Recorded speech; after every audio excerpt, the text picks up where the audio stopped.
Bill! Oh, Bill, I'm sorry to get you out this hour, but Carol Jean missed the early plane out of Chicago, so she'll be on the next one or the next one after that. Check here at the desk. I better get back down to the ship and finish getting her loaded. Tell Carol Jean I love her, and I can't wait to see her, here? Hey, you awake? Take her on over to the hotel. I'll be there at 1100 latest here, and don't let her out of your sight. Hey, Randy, wait. I've got to put my platoon through a field problem, and I'm dead tired. And I'm leaving for Okinawa on Wednesday. This is my last chance to see her for a whole year. No. Besides, in your first year at Annapolis, what very considerate second-year man gave you a lift home at Christmas? Christmas was entirely different. Bill, you can't leave my fiancée alone here amongst all these wolves, can you? So why do you trust me? Because you're a very decent wolf. Stand by close with Carol Jean here. Close.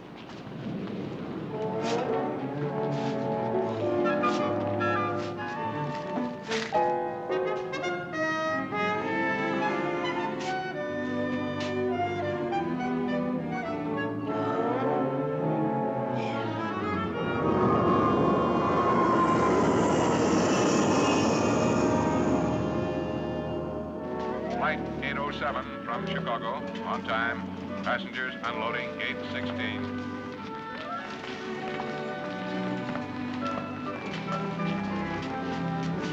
Carol Jean? Hey, Carol Jean. For goodness sake, Bill Rice. Hey, where's... From Randy with love. Oh. No, he couldn't wait. He's the embarkation officer on the ship he's taking. Oh, don't tell me I'm not going to see him. Of course you will. He told me to take you to the hotel, and he'll be there by 11 o'clock. Well, hello and goodbye is better than nothing. Oh, poor Bill. Stuck again with the job of escorting me. Sometimes I wonder if Randy really trusts me. No. I mean, sure he does. Well, you're a comfort. Oh! What is it? Scotty! Oh, you got my telegram. How perfect. Oh, Scotty Lamb. Peanuts.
Sir, where can I find Lieutenant Kelso?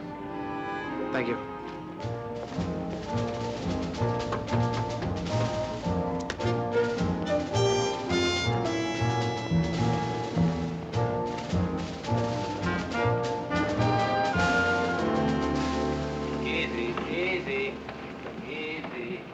Easy, Duffy, easy.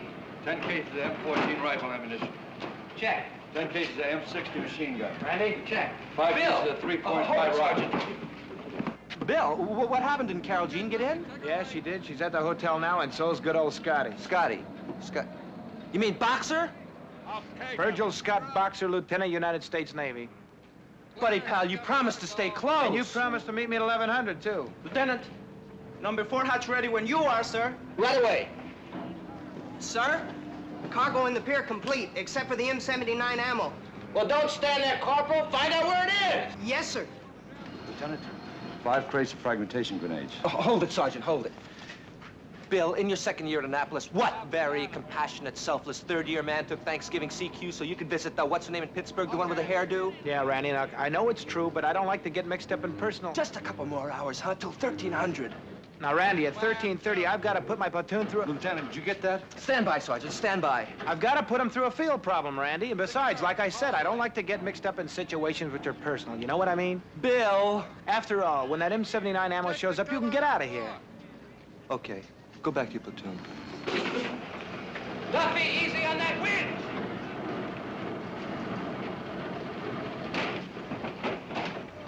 After all, what kind of trouble can Carol Jean get into between now and 1300? I said okay. 5 crates of fragmentation grenades. Check. Have a good time in Okinawa. All right. Lieutenant, just talk to the base. The truck with the M79 left ordnance on schedule. Should have been here a long time ago, sir. Check and see if there's been an accident. Call out the MP. Send a double. Aye, aye, sir. Duffy, easy, easy. Lieutenant, number 4, sir. Hey, in a minute, Sergeant. Lieutenant, can I give you the rest? I only need 2 more items and I can close down the ammo compartment. I told you to stand by. We can't close up around here without that M79.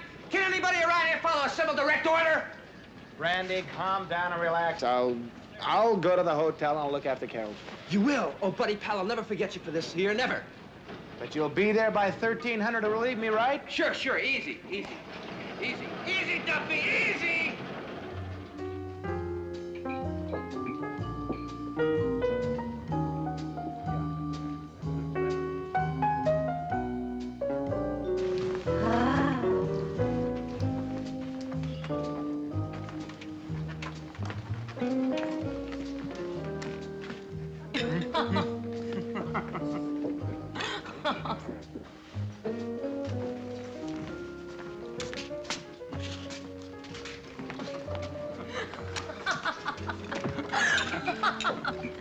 Oh, Bill!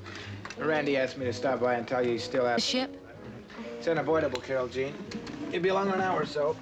I'd invite you to join us, but this is a private reunion. The Beacon Street Blue Lemonade Stand Society. The lemonade stand. Oh, Scotty.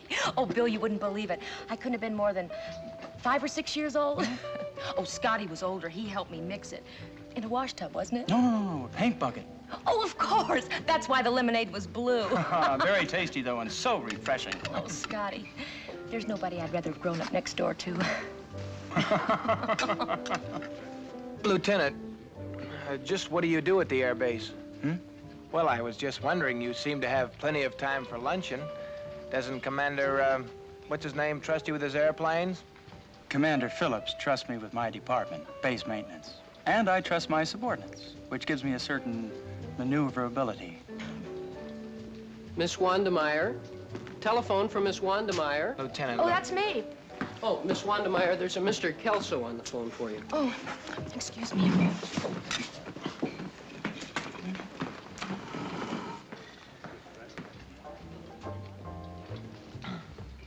Lieutenant. Scotty. I don't like to seem, how can I put it? Randy's naturally nervous because... Comfortable? Perfectly.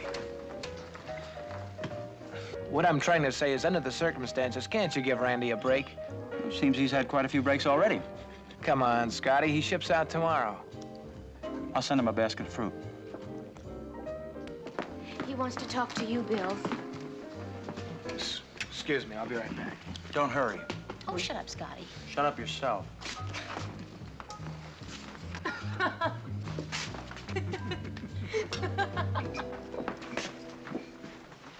Thank you, sir. Yeah, Randy. Hello, Bill. Listen, Bill, I'm at the chopper pad. That M79 ammunition didn't come in. I'm gonna have to fly back to the base and get some more. I'll be able to lock up aboard ship and get back to the hotel in just another hour or two. If you can't stand by, at least get rid of the Navy, will you? Hey, Randy. Dust them. Randy, listen, I can't do anything about Boxer. Believe me. I mean, I'm no good at this sort of thing. This kind... Randy? Hello, Randy?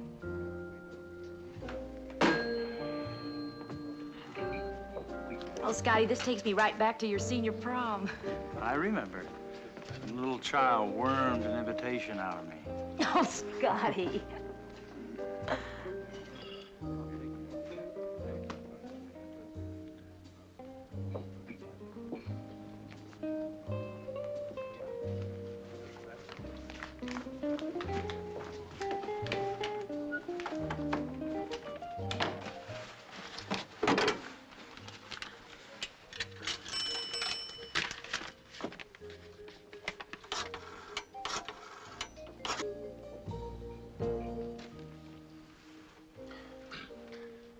Hello, I'd like to speak with Commander Phillips, please. I think he'll be in the main dining room.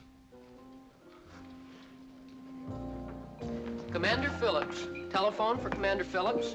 Commander Phillips. He said Commander Phillips. Commander Phillips. Carol Jean, Telephone for Commander Phillips. I'd better disappear for a while. Telephone Would you take care of the check for me, huh? Commander Thanks. Phillips. Telephone for Commander Phillips.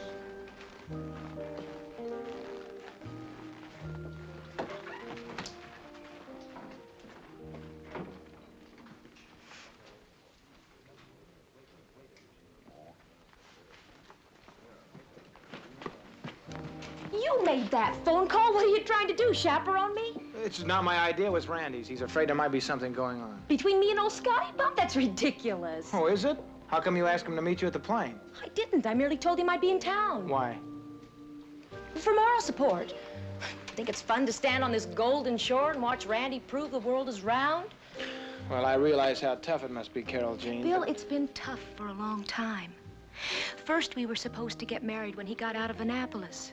But Randy suddenly decided we should wait till he was assigned to a permanent outfit. And then after that, he figured we should wait till after maneuvers. Then it was cold weather training in Pickle Meadows. Now Okinawa. That means another year, if I'm lucky. Another year of... I don't like to see you like this. Bill, I didn't become Randy's fiancée to carry on a correspondence. Quaint as it may seem, I was hoping to be met at the altar and taken off to raise a... What do you expect Randy to do? Marry you this afternoon? Hey, now, don't you get any ideas. It's completely impossible. But what about tomorrow? He's still got tomorrow. No point to it. They don't allow wizened families in Okinawa. Oh, but Bill, even so, we'd be married. What's the number to phone that ship? Hey, now, you can't call that ship. Why? Well, because Randy was calling from a helicopter base. He's circling around in the air up there somewhere. Now, Carol Jean, there's no point raising an It's a issue wonderful on... idea, and you're a genuine darling, and I'm going to phone Mother.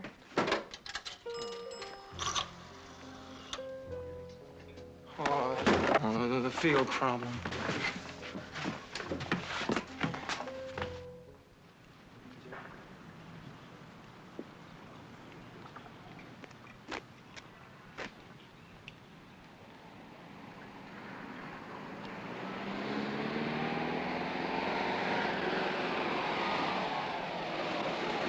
Take it on down there. How are we doing, Sergeant? Pretty good, sir. Just taking a break for chow. Our initial positions are pretty well established. Good. We'll check out the positions right after chow. Now, let's see now. Able Company is going to have...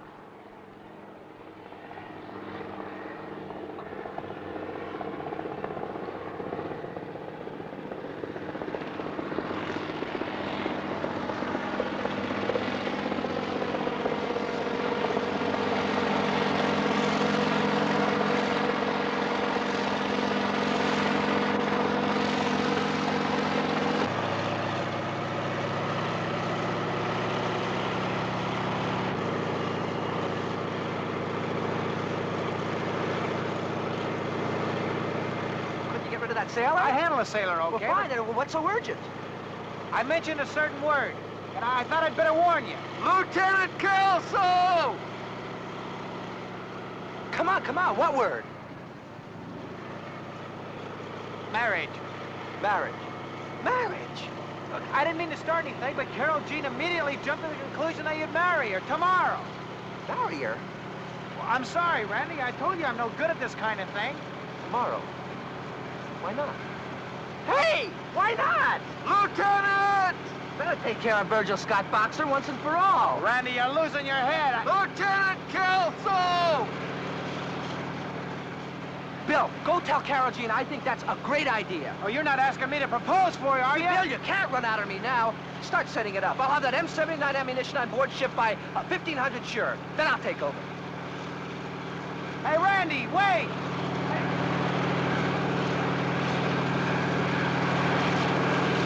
Listen!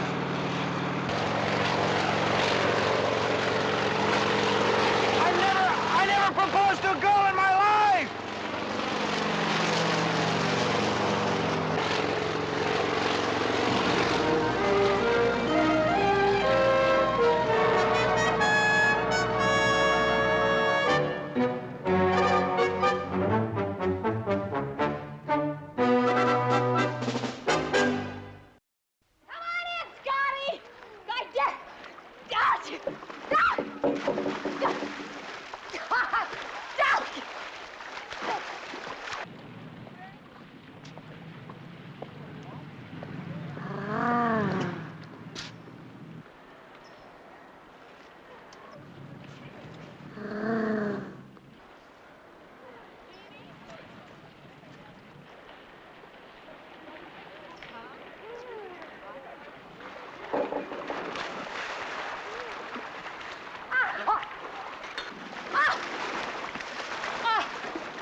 Oh, Bill!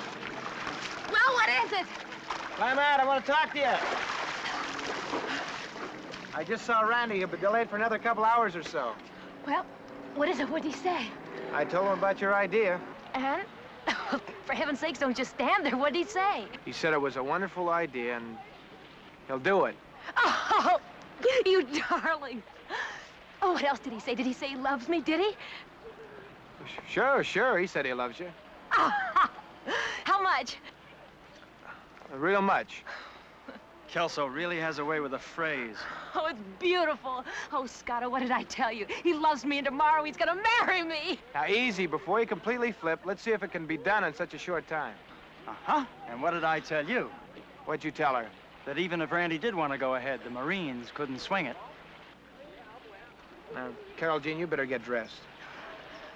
I'll check my platoon, and I'll meet you at the chapel in the wedding consultant's office.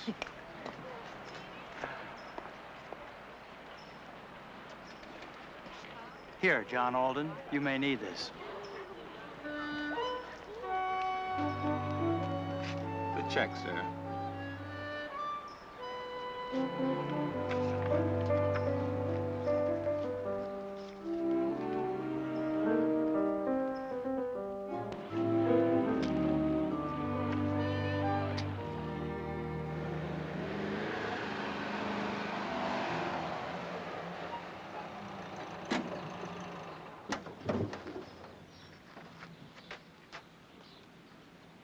Now, Chaplain, I'll be perfectly happy to organize the wedding if you'll perform the ceremony tomorrow. Tomorrow? Well, yes, but I can't say I approve of this headlong rush. Of course, if it's necessary. Oh, the wedding's not necessary. I mean, not necessary. They've been engaged for almost 3 years, Chaplain. The press of military duties forced them to keep postponing the marriage. Well, in that case, I'll certainly be glad to officiate. The rest is up to our wedding consultant. Thank you. Now, if you'll just read this. Oh, Lieutenant, Right, sir.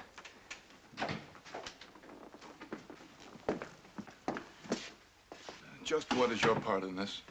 Huh? You're the one who called. Oh, I'm filling in for Lieutenant Kelso until he can get away from the ship. Well, go easy, Lieutenant. Don't push anyone into anything. Well, see, Chaplain, on the contrary, I'm not pushing anyone, sir. You see, Marriage isn't a powder you measure from a jar and mix with boiling water. I assure you, Chaplain, There is no such thing as instant wedding. Bear that in mind.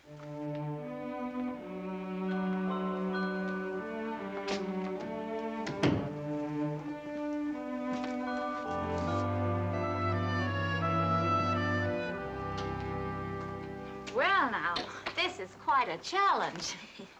When Bart and I were married, we had a little more time to plan things, several months, in fact. So I had quite a bit of time to shop around. I finally settled on a white satin with little seed pearls and a Florentine veil. Oh, that sounds lovely. My mother says a wedding dress is the most important dress a girl will ever buy. Every girl can't have a full dress formal wedding. It's Randy.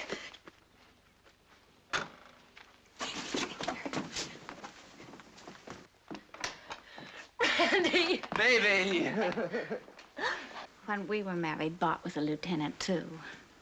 Bill, I made it. Finally got that M79 in and buttoned down. Randy, congratulations. I want to wish you all my best. I'm Marge Fowler, the base wedding consultant, and may How are I you? say how happy I am Thank for you. both Thank of you very much. Thank you. Now, come on, Carol Jean. We have so many plans tonight. Where's Boxer? Ditch him at the hotel.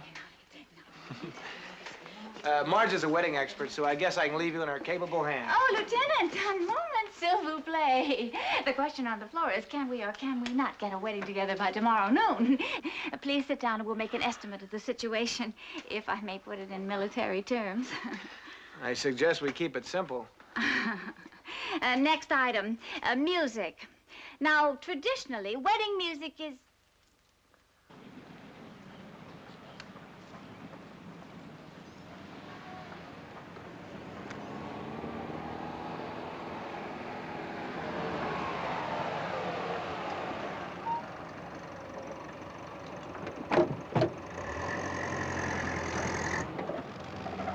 Platoon's in position. Patrol's on Ridge 204, and 3rd Squad's in reserve, sir. Call in your squad leader, Sergeant. Aye, aye, sir.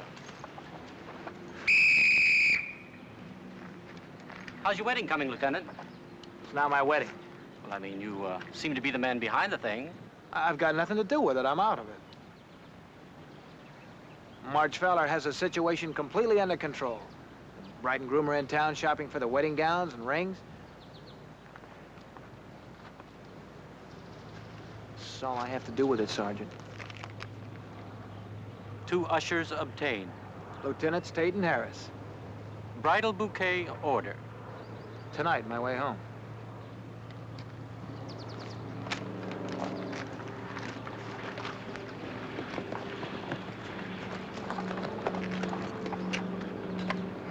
By utilizing the same terrain, I'd like to change the direction of attack to the north. Platoon left flank is Oak Tree Trail. Right flank is Firebreak. This road's your objective. You should end up about here. Squad leaders, take charge of your squads and get ready to move out. Sergeant Blake, I'd like you to take your platoon back to the stream bed and start from there. Yes, sir. Any more questions? No, sir. Move out. Aye, aye, sir. Okay, squad leader, back to the stream bed.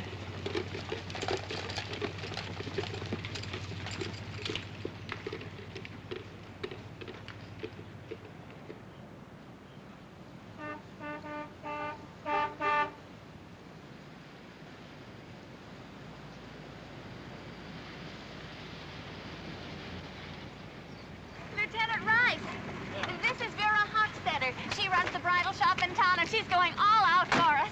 I thought we were going to keep it simple. Oh, we are, but we've got this one predicament. You know Randy, so tell me, which of these do you think he'll like the best? Why don't you ask Randy? Ask the girl. What have you been all your You want to life? jinx me forever and ever? Okay. I like that one. Are you certain you don't like the other one? Huh? No, certainly, absolutely, no. What'd I tell you? I was just trying to save trouble. Thank you, Bill. Oh, here's a list of things she'll have to attend to, too. Me? Yeah, she has to drive to Long Beach to get a lace dress that will fit me. I don't have one in my shop. The nearest one is in Long Beach. Look, Carol Jean, Oh, Bill, please. There's no one else to turn to. Everything's down there in black and white. The number to call for the blood test, where to send the press release, find a maid of honor, and call rehearsal at 2200, and locate a flower girl and a ring bearer. Well, I'll do what I can. Oh, one more thing. When you go to the florist, order bouquets for the bridesmaids and make sure they match this color.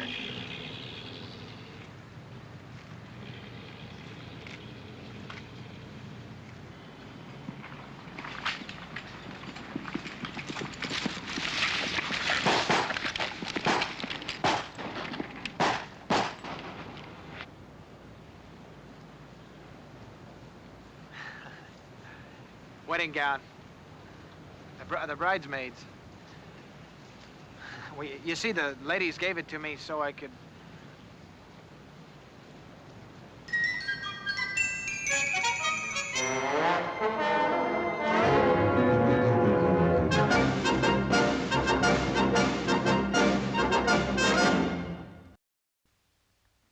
Now, sweetie, right over here. That's right. You stay right where you are. That's fine. Now, girls, I know there's a temptation to hurry, to rush down the aisle and grab your man. But no, slowly, gracefully.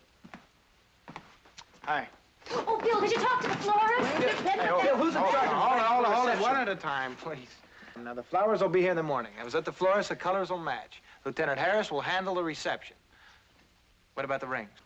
Marge Fowler said she... Marge is planning a baby shower for Mrs. Rexroth tonight. Don't tell me Maud's that way again. All right, everybody, stand easy. Oh, Scotty. Innkeeper, the glasses. This is for you, Carol Jean. And Randy, this is for you. I thought you might need it to complete the Arch of Swords. Thanks, Boxer, but we're not going to have any Arch of Swords. Oh, why not? I'd love it.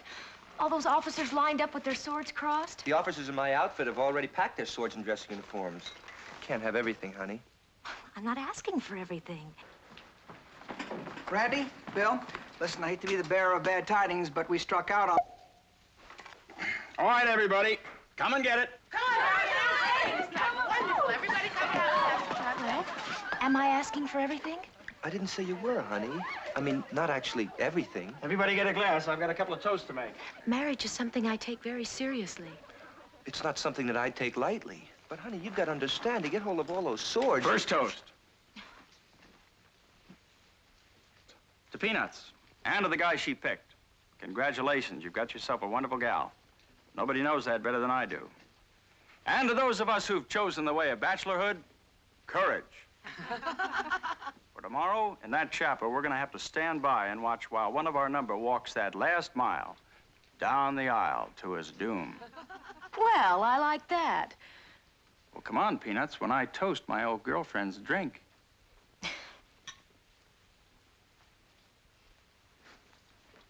And while you're drinking, I'm trying to tell you. Struck out on the blood test. What are you talking about? The lab is all filled up with hospital orders. Won't be able to take your tests until Tuesday or Wednesday. But we've got to have the blood test now. Well, well, well. Seems U.S. Marines can't promote a little old blood test. No leadership, no resourcefulness. Oh, no Scotty, shut up. This isn't funny. I beg to differ, Peanuts. It's ridiculous. There's a lab in the infirmary at my outfit. I had a blood test there just last Tuesday, part of my annual checkup. Will the Navy do it for a civilian? The Navy will swing it. Oh, Scotto, you're wonderful. Hey, annual checkup. You had one 2 weeks ago, Randy, remember? Right, I have a blood test on file. Good, good. Then the only one I have to worry about is Carol Jean. Randy, it's your colonel. Oh, Randy, wait a minute before you go. Can't you find a way to have an Arch of Swords? Honey, I just got finished explaining to you. I'm sorry. I want an Arch of Swords.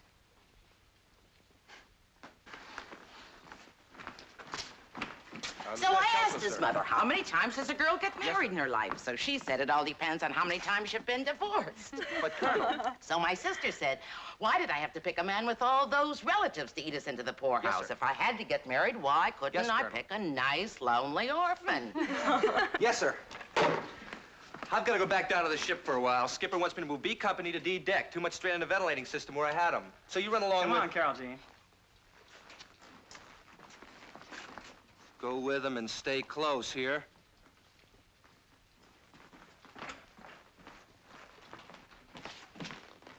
Where's the happy couple going to settle? There's plenty of time for that. Apartment, or will you rent a house? I don't know. Which does Randy like, Bill? Well, Randy's always stayed in an apartment house.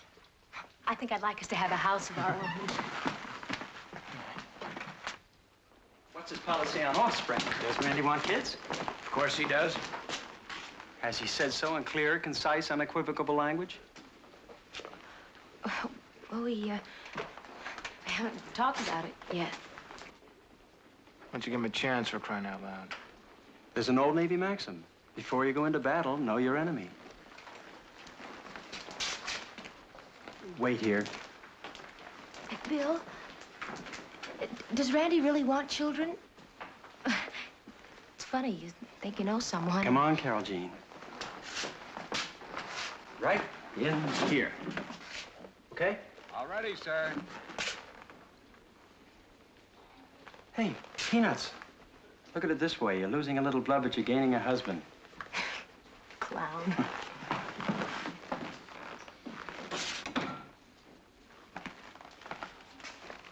What are you trying to do? Me? Just get this blood test done and then scare up a doctor to sign the report. You know what I'm talking about. All those questions and that great toast you proposed about Randy marching down the aisle to his doom. Well, that happens to be an honest opinion based on personal observation. My observation is you could be jealous. Lieutenant. Lieutenant, you're talking to Virgil Scott Boxer, not some old daddy bird who brings crumbs home to the chirping beaks in the nest. Nobody turns me into a carpool chauffeur, a payer of gas bills, a 3 a.m. changer of diapers. Nobody. Well, then lay off, mister. If you won't put up, then shut up.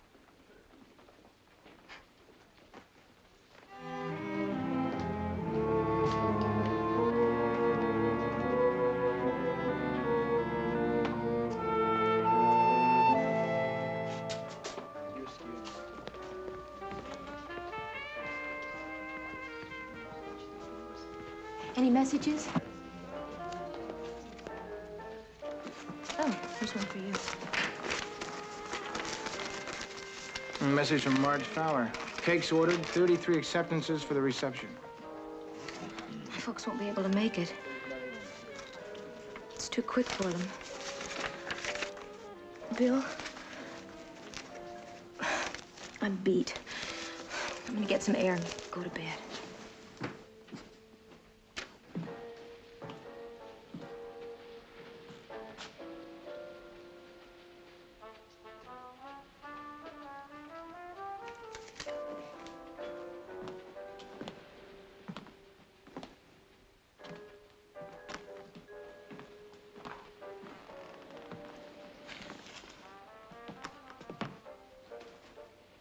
Carol Jean, what's the matter? Nothing. A girl has a right to be sentimental the night before she gets married. Does Buxer's joking and needling bother you? Of course not. And Bill, I'm sure Randy and I know each other very well. After all, people can't talk out every last little detail before they get married. You have to take a few things on faith. Well, for heaven's sake, stop gaping at me.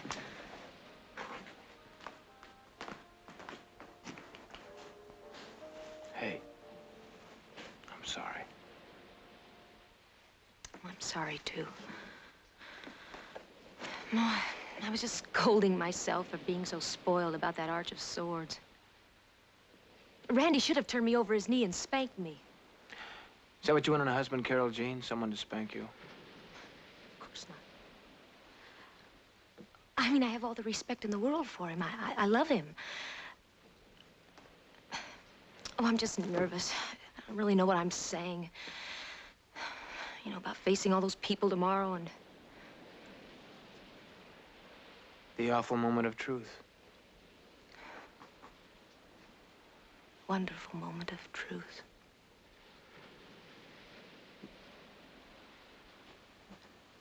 Hey, you don't have to stand guard over me. Go home and get some sleep. Good night. Good night, and thanks. You've been a darling.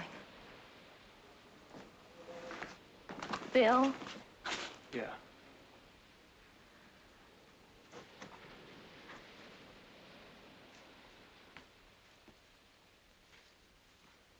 Well, what I wanted to ask was...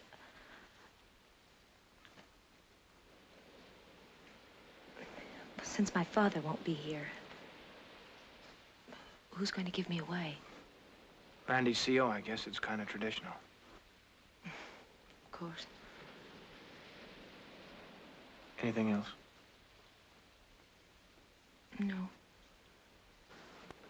Yes.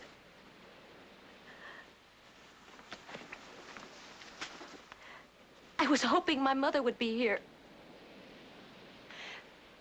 After all, if there's a time for a girl to have her mother around, all sorts of little things. It's normal at a time like this, isn't it? You'll have to excuse me.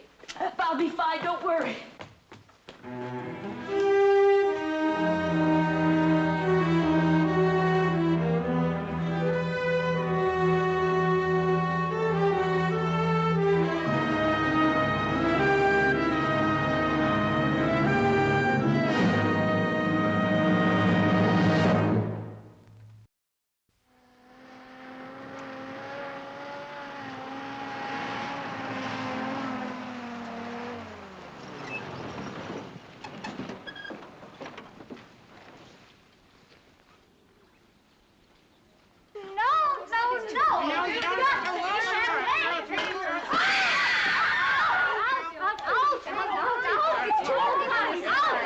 I know. I got it. Would you check the candle arrangement at the altar?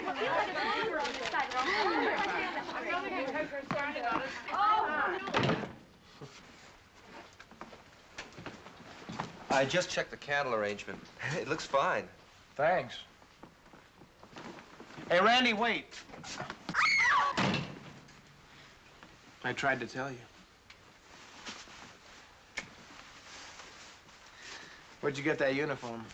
Fell in G2. Is it okay?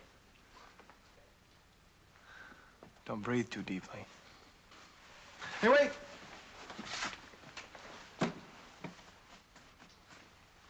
Thanks.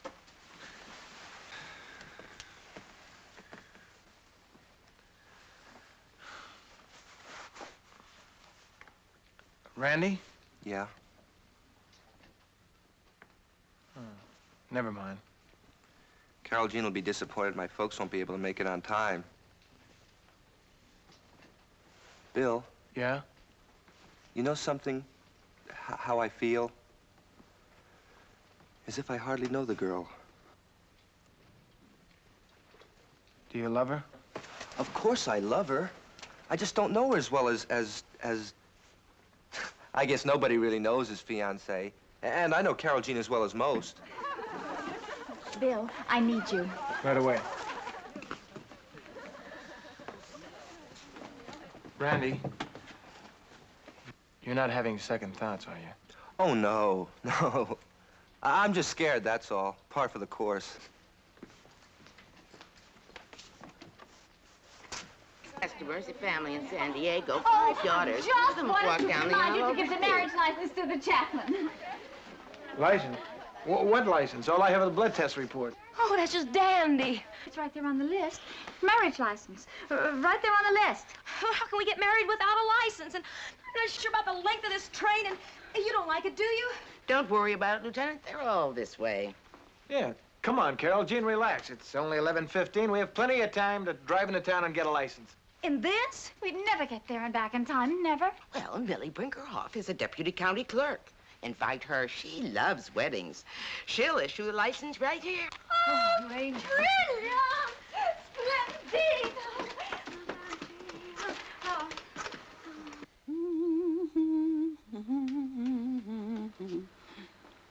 Miss Wandemeyer, your place of birth is Chicago? That's right. Do we have to have the screen? Oh, yes, Randy. You're not supposed to see me till I walk down the aisle. What difference would it make? Well, it's the way things are done.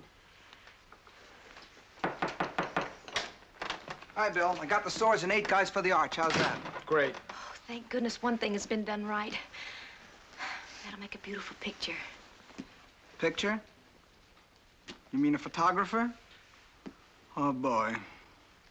All right. Will you two young people please raise your right hands? Well, we have to have pictures. Otherwise, why bother with a formal wedding and an arch of swords? I'll get on it, but I doubt if I can find a photographer this late. Please raise your right hands. Do you and each of you solemnly swear that all the statements contained herein for a license to marry are true? I do. I do. Oh, thanks, Millie. You're a dear. Now, will you fellas vamoose so we can finish up out here?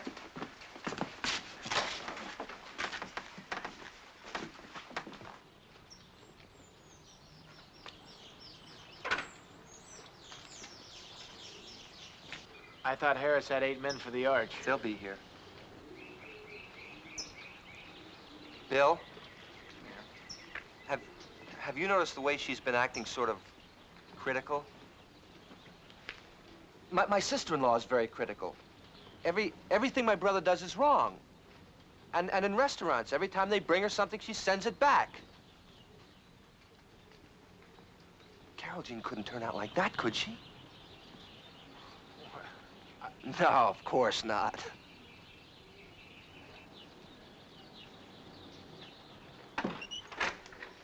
Lieutenant, your colonel. Lieutenant Kelso? Yes, sir. There's the chapel. Enjoy yourself. I'll have a good cry.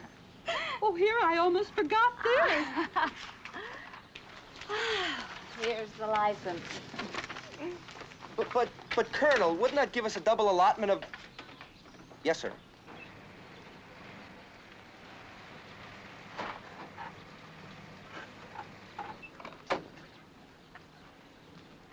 Yes, sir. Yes, sir. Morning. Hi, Scotty. Anything I can do to help? Yeah, you can help Harris organize the Arch of Swords.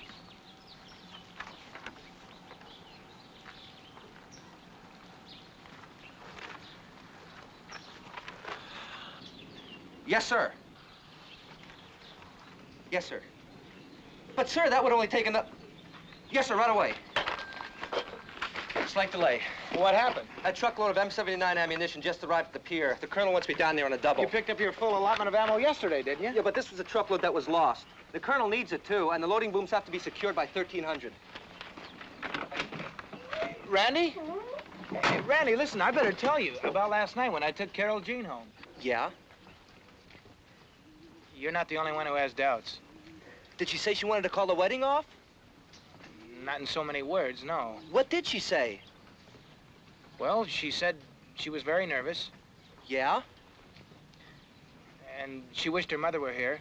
Yeah? Did she say she doesn't love me? Actually, she said she does love you, but... Bill, you're not making sense. Pull yourself together. Now, when you gentlemen line up... Excuse me. About this wedding.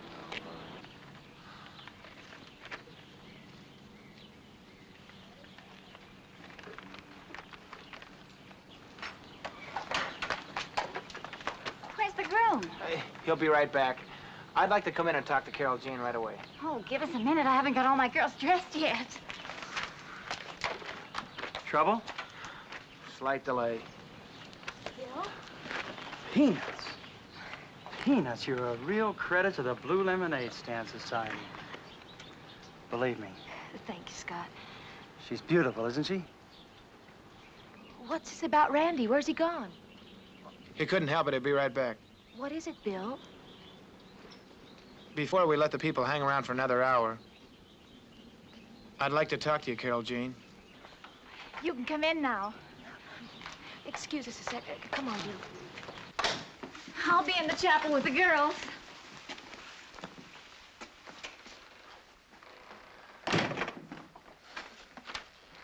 Carol Jean.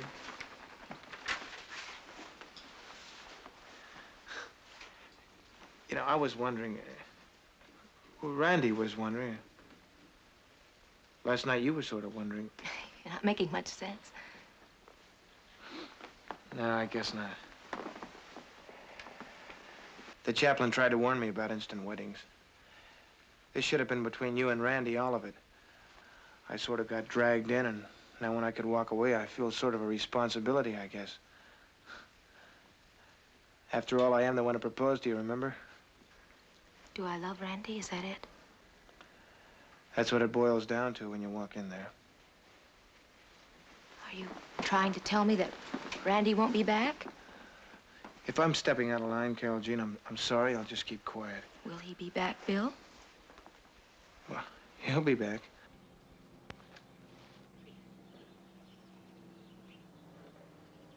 Oh, only you and Randy, you're two of the nicest people I ever met. But you've both realized something about each other, and you're too nice to want to hurt the other person by calling it off. Calling it off? If I wanted to call it off, I would. I think it's far more important to be honest, and so does Randy. Okay, forget it. I'm sorry. Well, you should be. Well, I am. Scotty, I want you to tell the chaplain to delay the wedding or so for an hour until I can get back. No, Bill, wait. You're right. Well, we were rushing into this thing so frantically, we took too much for granted. Least I did. Are you sure that's the way you feel? I don't want to talk you into anything. You didn't talk me into anything. I think I've known it all along, really.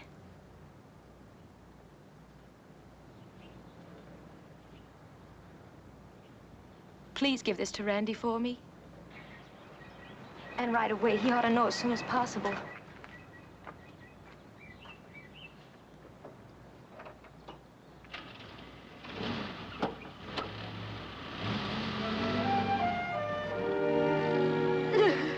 Peanuts, go ahead. Let her rip.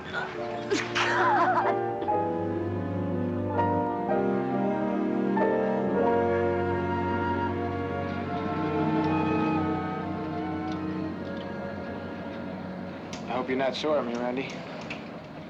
But there was Carol Jean, and I started to say things about the way you both seem to feel. Next thing you know, she gives me that. Sore at you? You tried to tell me and I wouldn't listen. Would have been a grim year in Okinawa being married to Carol Jean, knowing that we'd made a mistake. Yeah, it would. Bill, I hope you made my apologies to... Oh, what's the matter? I forgot to tell the chaplain it was off.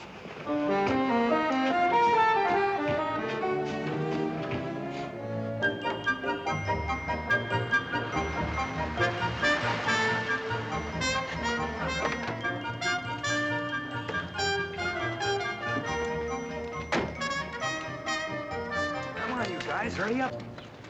Stand it right here. Fall in, fall in. All right. Draw. Swords.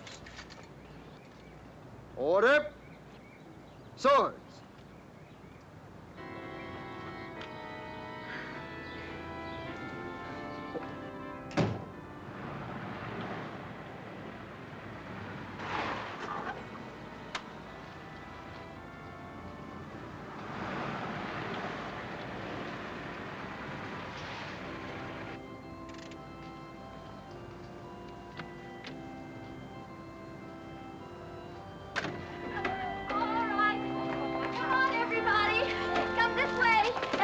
Everybody wants to see it.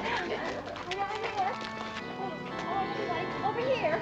Over this way. All right, gentlemen, let's make it sharp for Kelso. March. Swords. 2.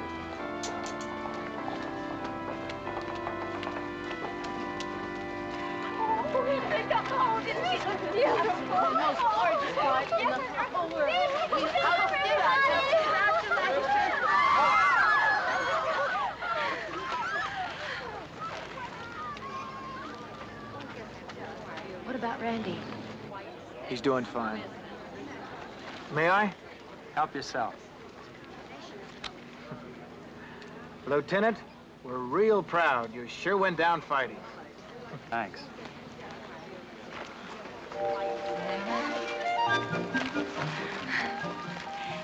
Oh, Lieutenant Rice, here's someone I don't believe you've met. We've met, I think. Maybe I should warn you. I just caught the bridal bouquet. I'll take a chance on it.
Morning, sir. Morning, Kagi. Have you, talked with any of the student officers yet? As well as I could, sir. Their basic language is French. Oh, I hope that's not why they picked me. I've only had a year of French. You shouldn't have any problems with our group, sir. One of them speaks good English, Lieutenant Jaraka. Looks like I'll be leaning on Lieutenant Jaraka, then.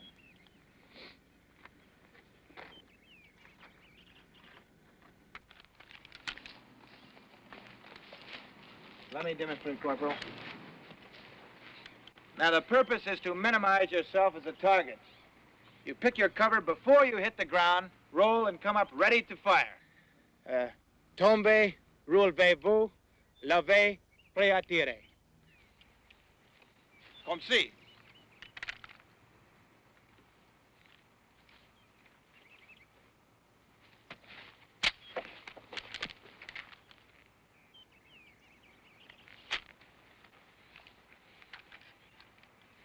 Next. Le prochain.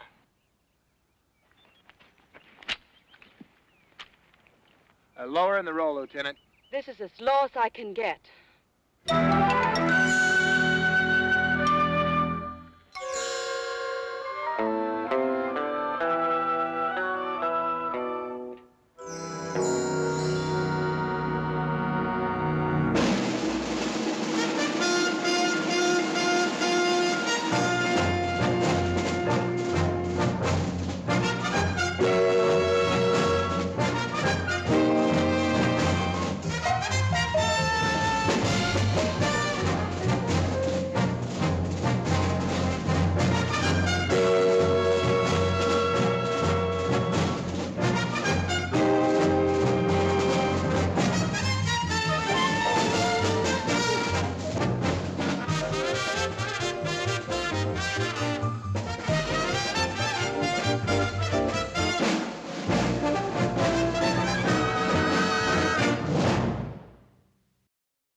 All right, in exactly 3 minutes, the enemy will advance across that field. Nous avons 3 minutes. We'll set up machine guns at both points. Mitrailleur de position. Let's go. Allez-y.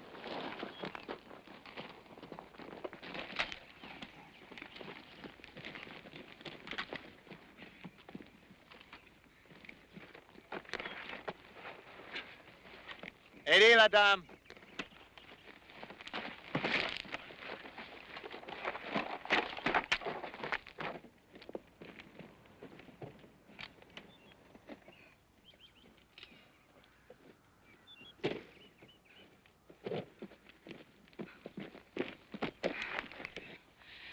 I think there's something which should be understood between us, Lieutenant Rice.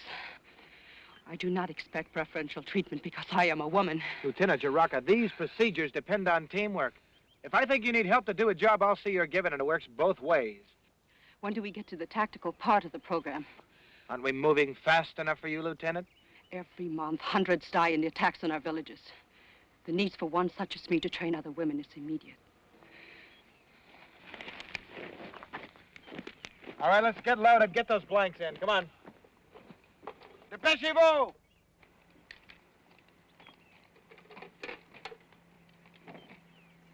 Dépêchez-vous!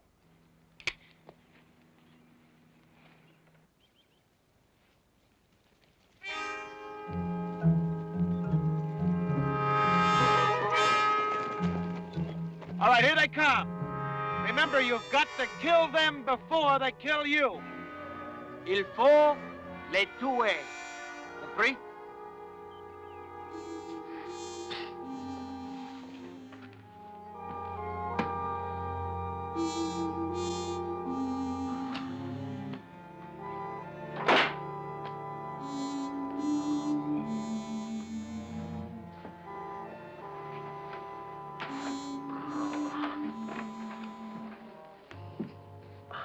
How's your group making out, Bill?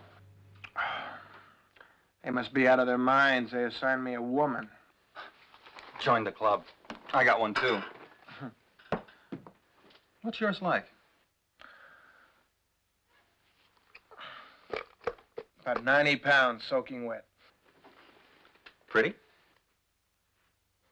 Yeah, I guess so. You guess so? You know, old buddy, I think maybe you've been in the sun too long. Come in. All right, be seated, gentlemen, please. Now, there were some items that were not covered in the initial briefing. Colonel? Thank you, Captain. Gentlemen, as you know, we normally do not grade foreign student officers. The language barrier makes it unfair. But in this case, their government has asked us to assist in selecting those that will go on to advanced training in Quantico. What you will do is post weekly lists, placing the superior student at the top. What if they can't keep up, sir? Do we rate any as failing? These are all regular military officers from a friendly government. We have no more right to criticize their selection of officers any more than they have a right to criticize ours. Sir, I think Rice is referring to the female officers that we've drawn. Mine, for example, is plenty eager, but I don't think she can cut it. Well, if you and Lieutenant Rice will remain after, we'll talk about that. Yes, sir. Any more questions? All right, Dave, dismissed. Now, to answer your question, our people over there did interview the outgoing detachment and cleared them. But unfortunately, their government put some substitutions in at the last minute, which we didn't learn until they were already embarked. Now, you see, we were as surprised as you were to find out that Lieutenants Jiraka and King Ku were women. But you can't meet your guests at the gate and tell them that two of their members aren't welcome, particularly when they're from Southeast Asia, where courtesy and hospitality are considered fine arts. If we let these two go by, Washington's going to have a very difficult time saying no to others. Listen, we're not equipped for this. We'll run into all kinds of problems. What with the customs that these women have, the treatment of women, the housing difficulties. Now, this is not funny, gentlemen. And we have thousands of very human males on this base. We're going to be risking incidents and public criticism and interference with training schedules and so on. Yes, sir. If you find that they start lagging in their participation, then you're simply to drop their names off of your postings. What if they manage to keep up, sir? Now, Lieutenant Rice, even a man in top physical condition will have difficulty keeping up. In our considered judgment, we just feel that these women won't make it. Yes, sir. All right, gentlemen, you're dismissed.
Ready on the right, ready on the left, unlock.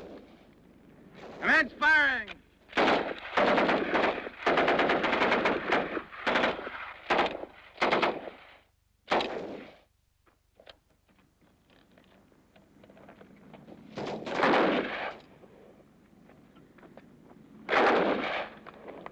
You're too tense. Try to relax. Doucement, relaxez-vous. C'est beaucoup mieux.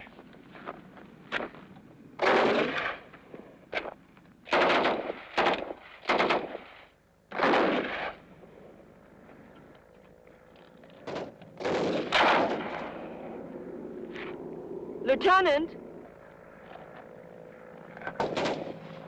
Trouble? No, I just wanted to say, I seemed impolite yesterday. No problem, Lieutenant. Suggest you keep your mind on that target out there. The last group began to drift a little high.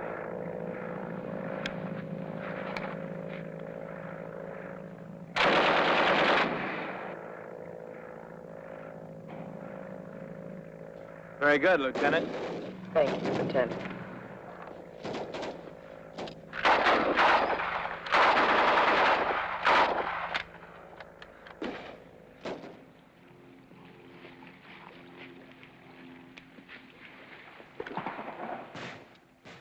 All right, take him on back, Sergeant. Formation 1600. Aye, aye, sir.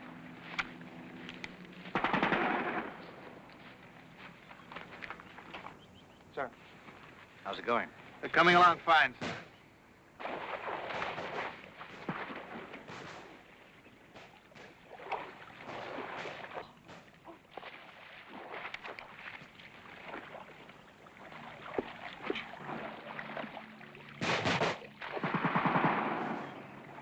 Well, in most of the exercises, sir, Lieutenant Jirok has shown excellent scores, much better than the group average.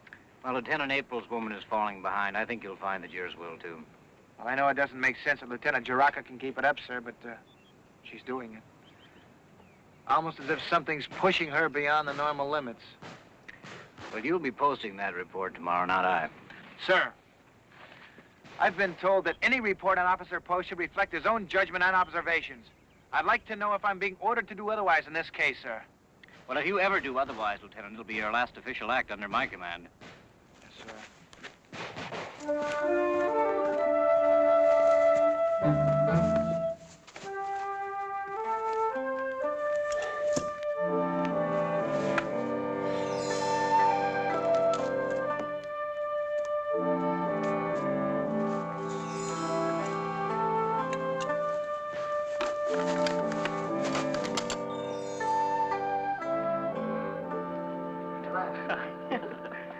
Tiens, moi aussi j'ai réussi.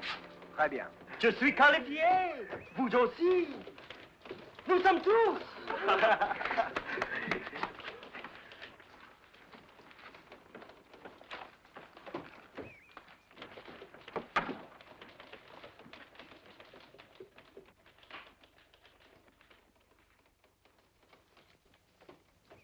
Félicitations. On ne bat.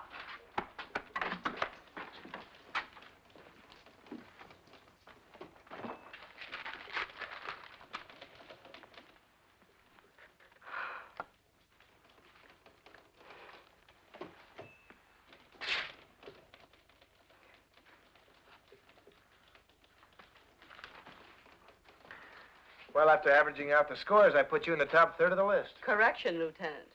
I placed myself there, out of my own effort. Well, this is only the first week, Miss Jiraka. It gets a lot tougher as we go on.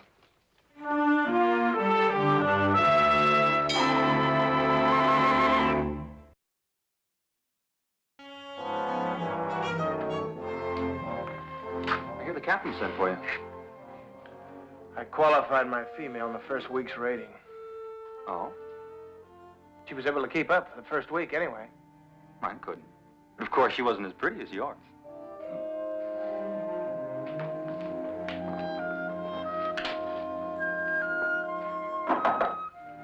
Come in.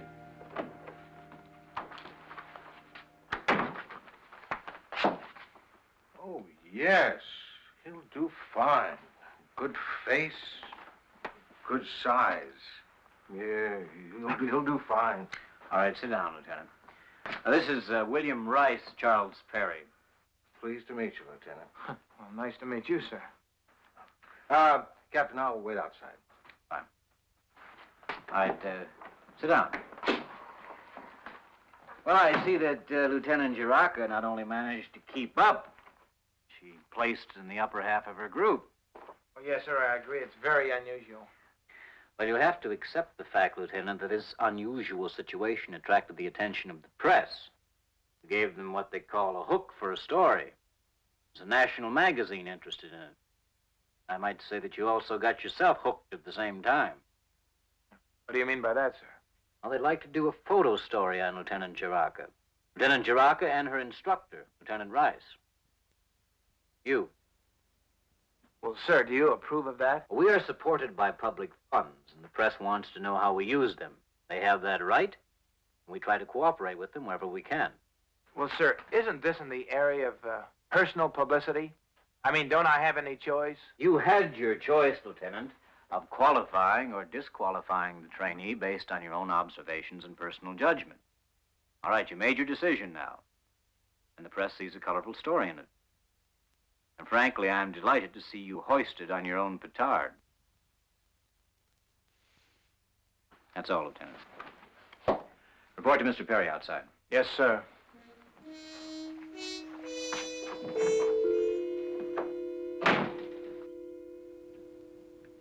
Got it? Got it. Very nice. The stuff we're getting is beautiful. Here, let me have this. It's just beautiful. Listen, we got time for a couple more shots before you two are due back. Let's see, how about something on the guerrilla warfare line? How would you use a knife like this? Well, that's for close combat or a sentry attack and so on, you know. Might be an interesting angle. Yeah. Now, can you show us how you'd use a weapon like that? Yeah, could we see what that looks like? Yeah. Lieutenant, we haven't gone through this yet, but would you turn around, please?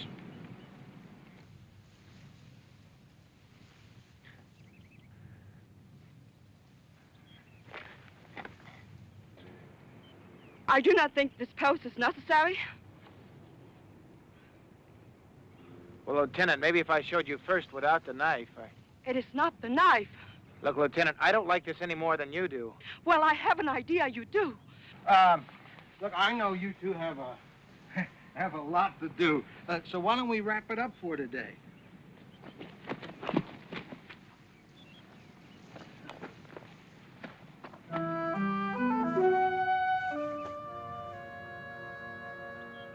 I better get us back to the maneuver area.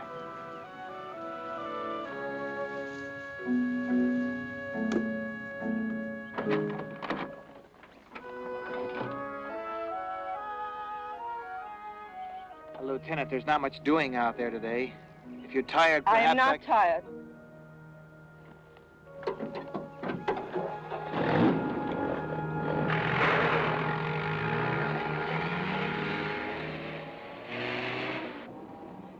Lieutenant Kingu, the other woman officer of our group, was disqualified. I was not. You managed to keep up, Lieutenant. She didn't. But she's stronger than I.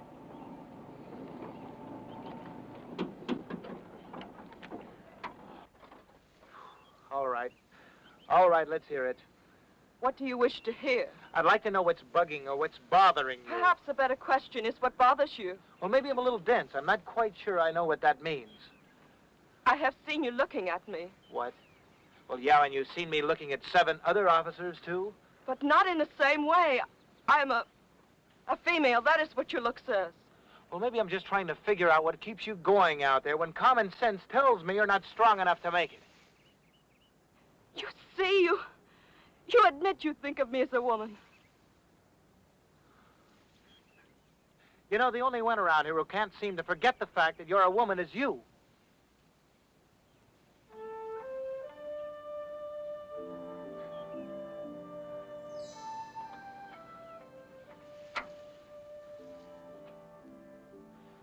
Go ahead and cry. May remove all doubts for both of us.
Now, just be quietly talking to each other. That's fine, just like that.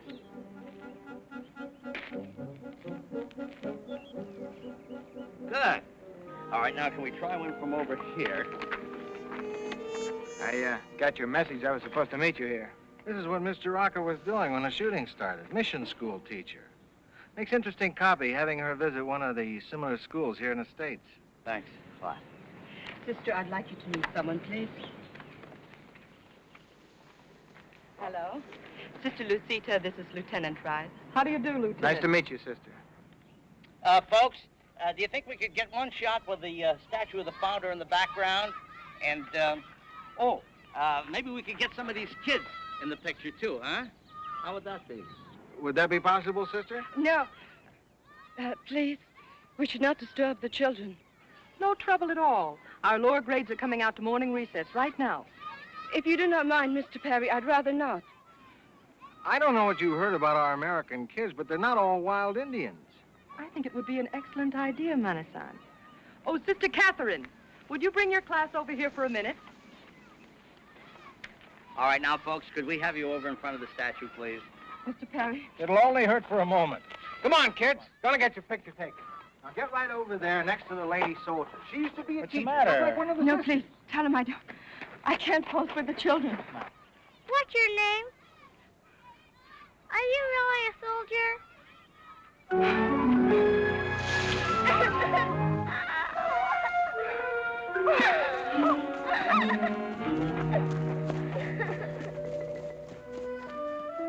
Lieutenant!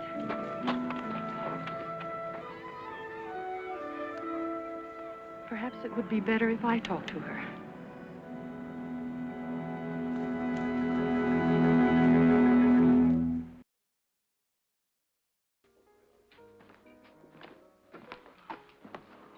What was with Manasan at the mission the other day? You ever find out? No. She won't talk about it.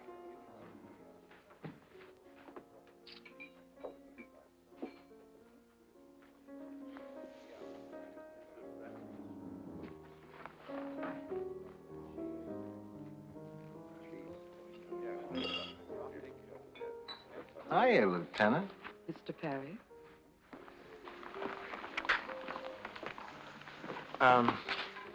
Hello. Good evening, Lieutenant. We'll start with a few shots here on the terrace. Now, if you two will stand over here by the railing, give us a little background.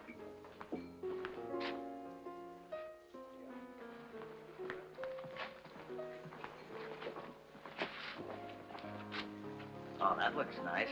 Just like that. Hold it.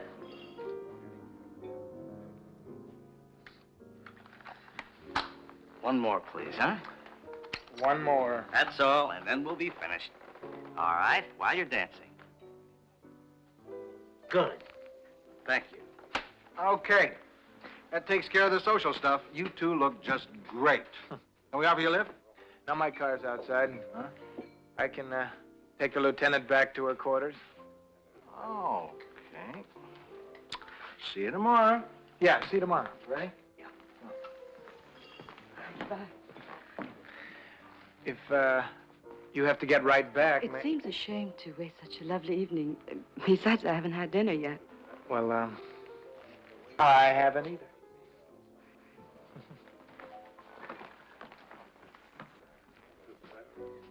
Well, shall we sit here?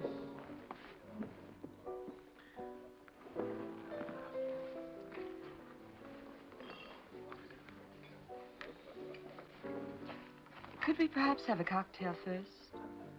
Well, I guess I should have offered you one before. What would you like? Something Asian and exotic. Martini, dry, please. 2 martinis, one on the rocks with a twist of lemon. Make mine a gentleman's way.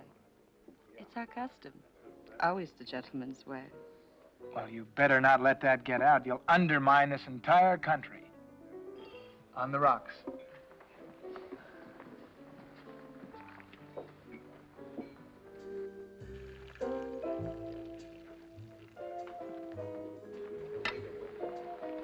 You have women officers here. I've seen them. No, they're different. They're not combat officers. They're still soldiers. Oh, Marines, please. Are you familiar with Baudelaire? Well, let me see. I think we met somewhere in literature, too, at the Academy. He said, there exist only three beings worthy of respect. The priest, the soldier, the poet. It's to know, to kill, to create. Somewhere in literature, too. A young woman's college in Hong Kong. I think it should be to know, to protect, to create. I guess that's a reason some of us wear uniforms. Yes, to protect is better. There's nothing noble about killing.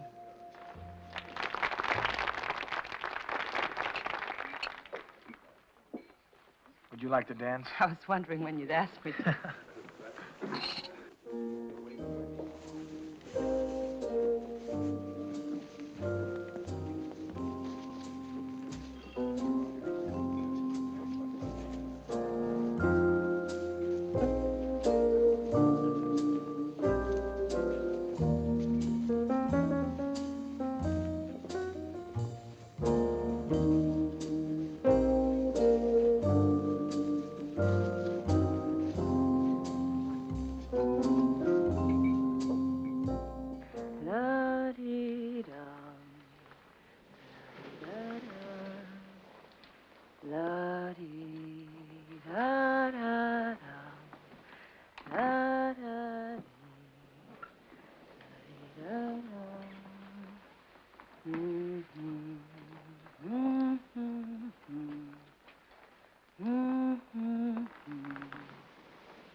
No, please. Mona-san, I've had a beautiful evening. I didn't mean to... No. You don't understand. I would like you to take me back now, please. Of course.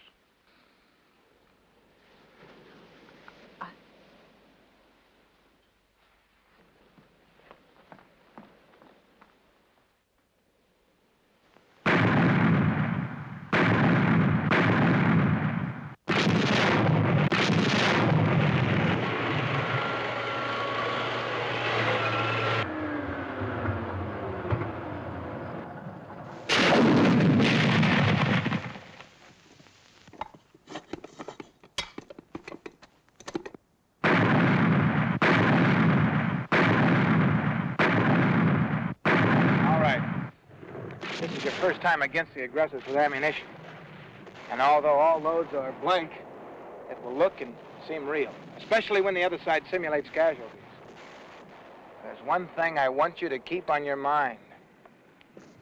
They're going to kill you if you don't kill them first.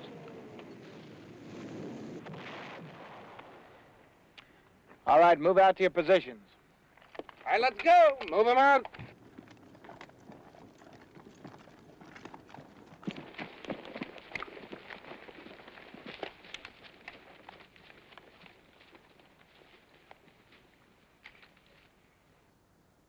Sandow? Yes, sir.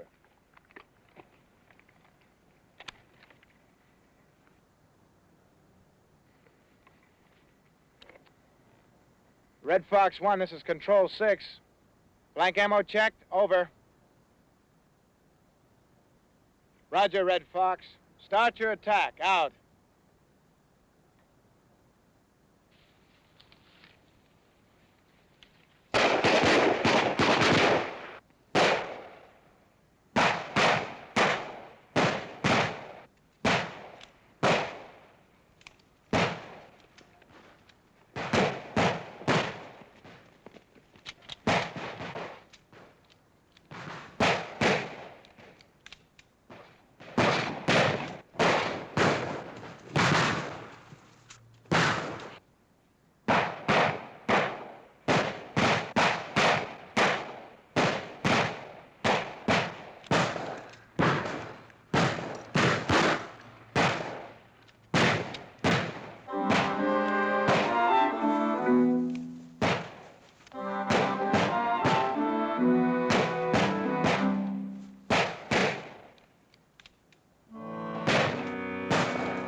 You're dead, Lieutenant.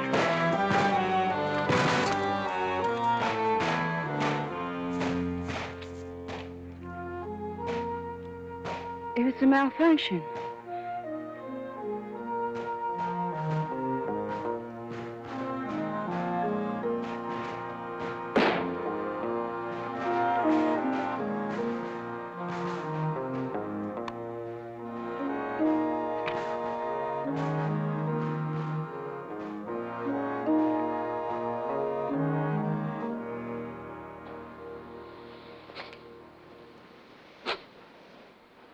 Now listen up. May I emphasize, you pull hard and fast. This will kill just as effectively as a knife with a double advantage of stopping any chance of a scream. Okay, first man, let's go.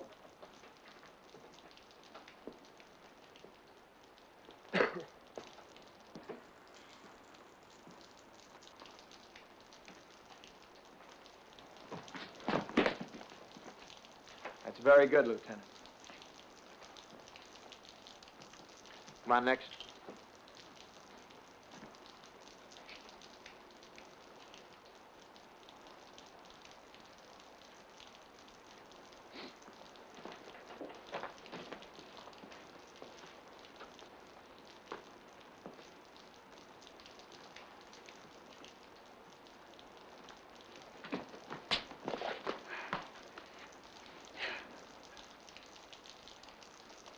He's not an enemy. I can do it if I hated him, you understand? Lieutenant, just try it.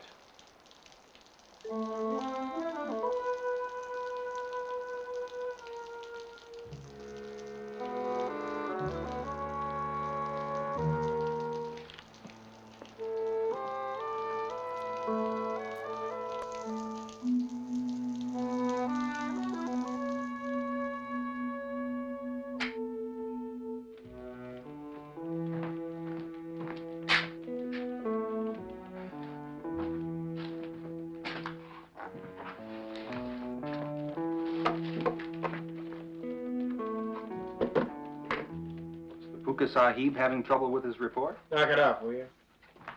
Come on in. Lieutenant Jaraka is here, sir. She requests permission to speak with you. Thank you, Sergeant. Send her on in. Yes, sir. What will the young Western officer's decision be? Will he sacrifice the temple girl? Or has the brooding, mysterious beauty of the Orient cast... Fella.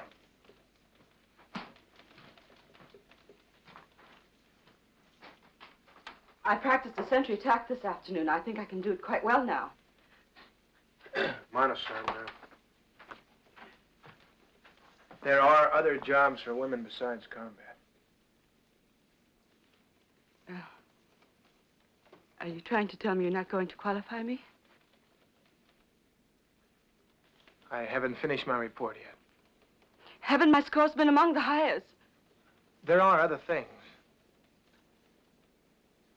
Like the kill instinct, for one.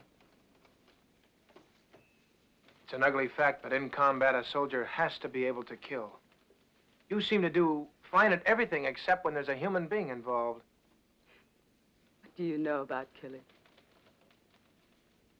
What do you know about killing?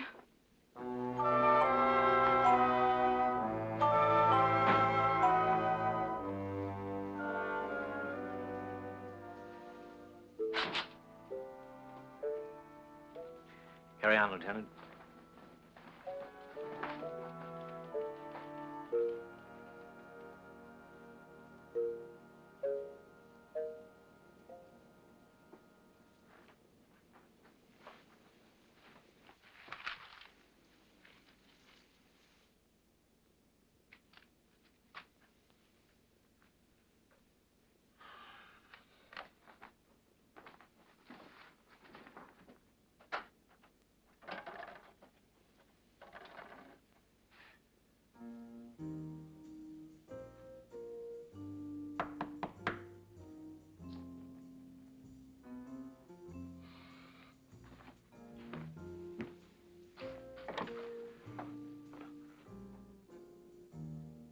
May I come in, please?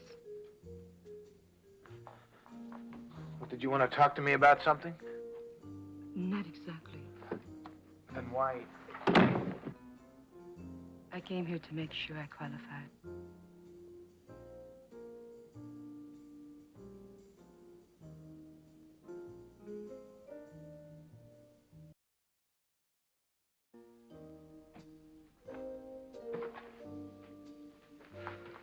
You seem to live quite comfortably for a junior grade officer.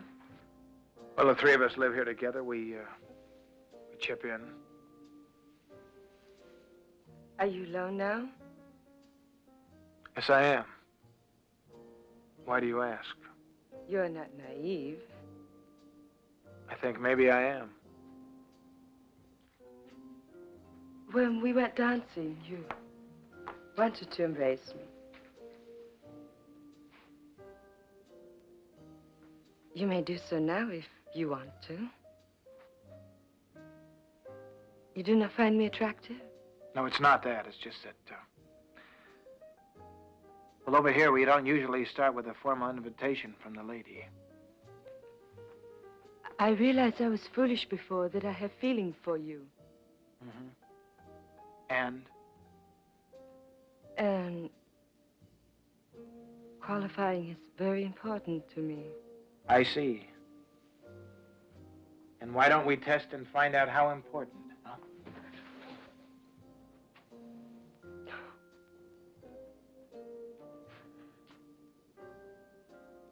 Must you make it humiliating for me? No, Mana-san. What you're trying to do, it isn't fair to me or yourself. I promised myself that if ever a thing of importance depended I know, again I was upon... trying to explain that. In a stupid, sort of awkward way, I'm trying to say that over here, when we like a girl, when we respect her, we don't... I know. It's not so different with us. Thank you. It's a better compliment than anything else. Please, I must go. Can I drive you home? No. Oh, I thought you might like some coffee or tea, or maybe we just might talk. No. All right, Lieutenant. Good night.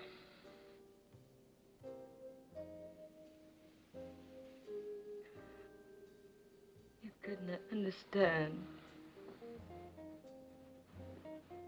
How could I understand if you don't give me a chance to understand?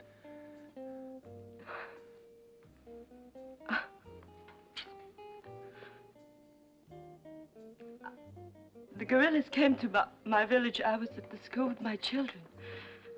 They tried to force themselves upon me. I was frightened. I ran thinking only of myself.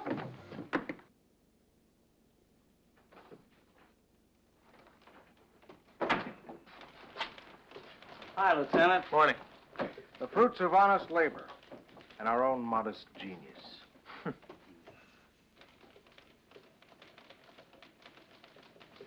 Very nice. Thanks.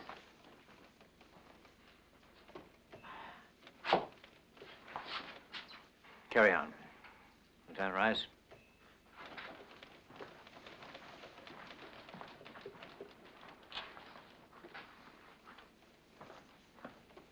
Lieutenant Jiraka is missing from her quarters. She didn't come home last night. You have any idea where she might be? No, sir. Have you seen her since she left yesterday? Yes, sir. Where? Captain, I think we better discuss this in private, sir. Very well.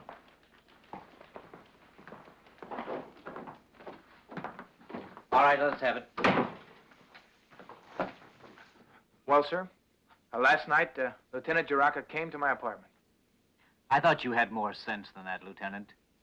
Your private life is one thing, but horsing around with a female trainee, a foreign officer under your command. We weren't horsing around, sir. Lieutenant Jiraka came to my apartment to find out whether or not she was going to qualify. Why your apartment? Why couldn't she ask you the same question during the day? Well, evidently, that's the way she chose to do it, sir. I don't like your tone, Lieutenant, and I don't like the obvious fact that you're hiding something. Well, I don't mean to be disrespectful, sir. I'm asking you to take my word that neither Lieutenant Jaraka nor myself have anything to apologize for. Did you tell her how she came out in the final ratings? No, sir. I haven't decided yet. Very well, Lieutenant. Thank you.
Lieutenant!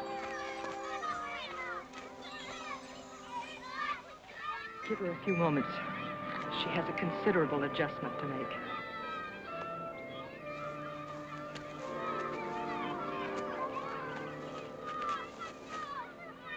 She told me of it in chapel yesterday.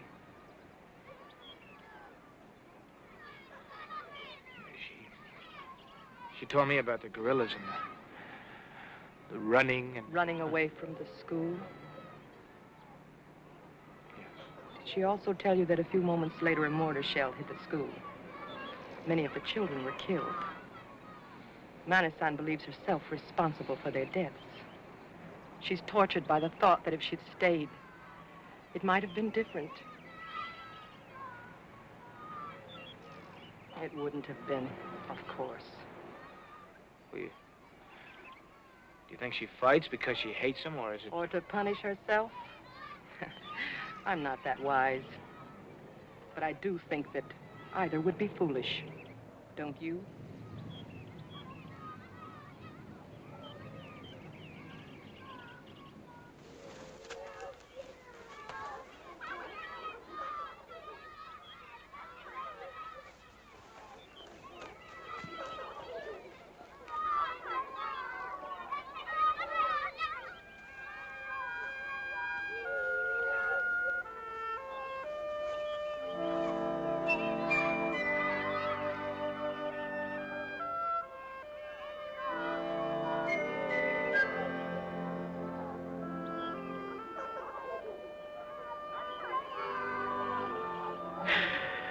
Well, I guess we're entitled to win one from you now and then, Lieutenant. Sister, we're on your side. I hope we keep it that way.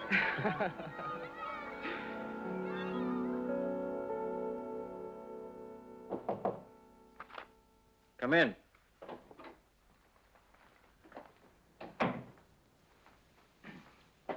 Lieutenant, I called you here to commend you on your handling of the training of the foreign officers. You displayed a sense of integrity and fairness that is worthy of the highest standards of the Marine Corps. Well, thank you, sir. Lieutenant Jaraka is quite a woman, isn't she? Yes, sir. We had a long talk before you arrived. I think you'll be happy to know that she's going back to teach school. Oh, yes, sir, I am. Yes, Lieutenant Jaraka would like to talk to you. For me, sir? Yes, she said it's very important to her, or at least I gathered it was. But this time, not in your apartment. Yes, sir. I don't know how you do it, Rice. Do what, sir? Never mind, nothing. Lieutenant Jaraka is waiting outside. Oh, Yes, sir. Well, that's all. Thank you, sir.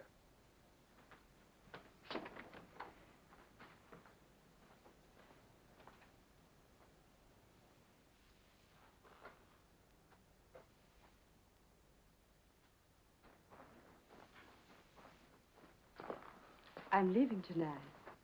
Yes, I heard. I'm sorry. Oh, if you mean about my failing to qualify? Well, I'm sorry about your failing. What I mean to say is I'm sorry you're leaving so soon. I'm leaving camp tonight. My airline passage, it isn't for 3 days. 3 days, huh? Sergeant, you bring in the morning reports, please. Now. Yes.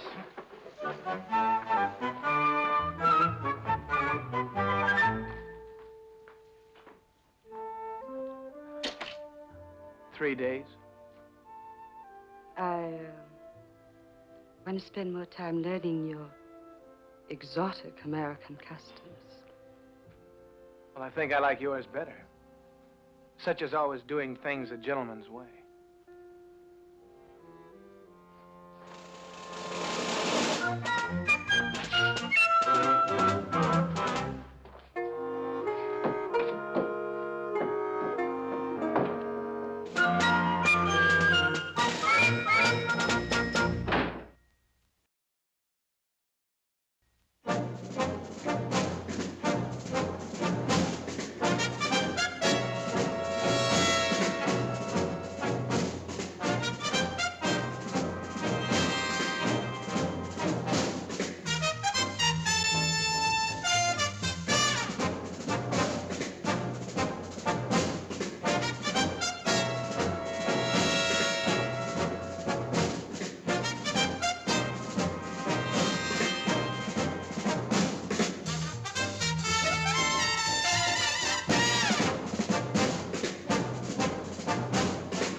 Ready, sir.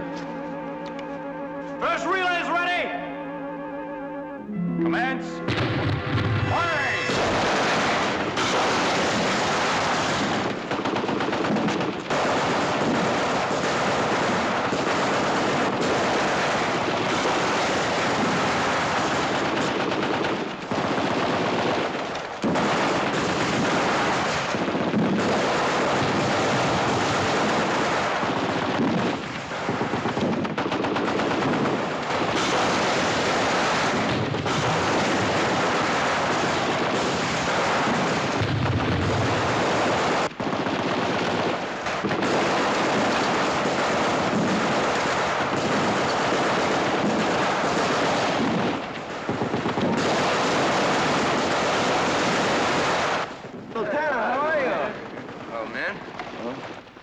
Sandow. How's that pitching on? Oh, it's still wondering why I couldn't get that fastball past you, sir. Didn't the lieutenant tell you, Sandow? Fastballs are his meat. Oh, it's the curves that bother him. He really fell for that rumor you started, sir.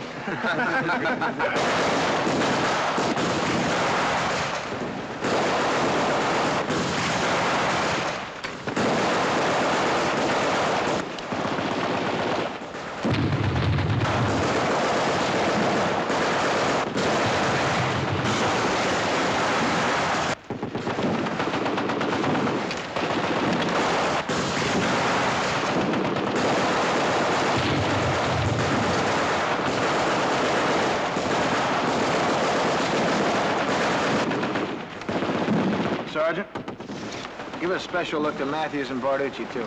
Yes, sir. Excuse me. Well, what's up? Me. Court-martial. Sure, as soon as I get a Medal of Honor. No, it's no joke. There was a hit-and-run accident in Area 19 last night. Somebody passing through on the way to Fallbrook. They claim it was me. You can prove it wasn't you, can't you? First squad looks ragged like you thought, sir. Shall I run them through again? No, just stand by, Sergeant. Well, go on. Well, there's going to be a formal pre-trial hearing investigation to check the evidence. And you know what that means. If I don't convince them there, I'm ripe for a general court-martial. I've picked you as my defense counsel, Bill. Me? Hey, look, under UCMJ, you've got a right to a lawyer from our legal office. You can get it outside one if you want. Bill, it was my car that did it. It was stolen the night of the accident. Now, the investigators don't believe that. They think I made it up. If my lawyer doesn't know me, he might have some doubts, too. What I need is somebody who knows that I wouldn't do a thing like that. Now, that may not be too hard.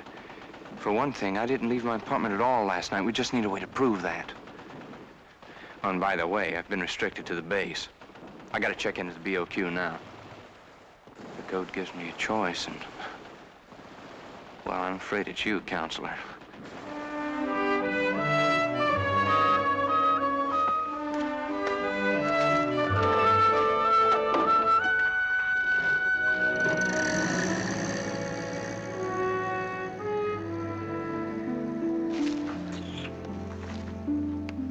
Come on, Mattern. I've gotten to know that look by now. It's nothing, sir. You know something about all this? I like Lieutenant Allison, sir. I guess I'm mistaken about something. Hey, listen, Mattern, if it's something relevant, I want to hear it now. It's just that I thought I saw him at the Sandcastle, sir. You know, that bar up the coast. So? It was last night, sir. Didn't he just tell you that he was home all last night?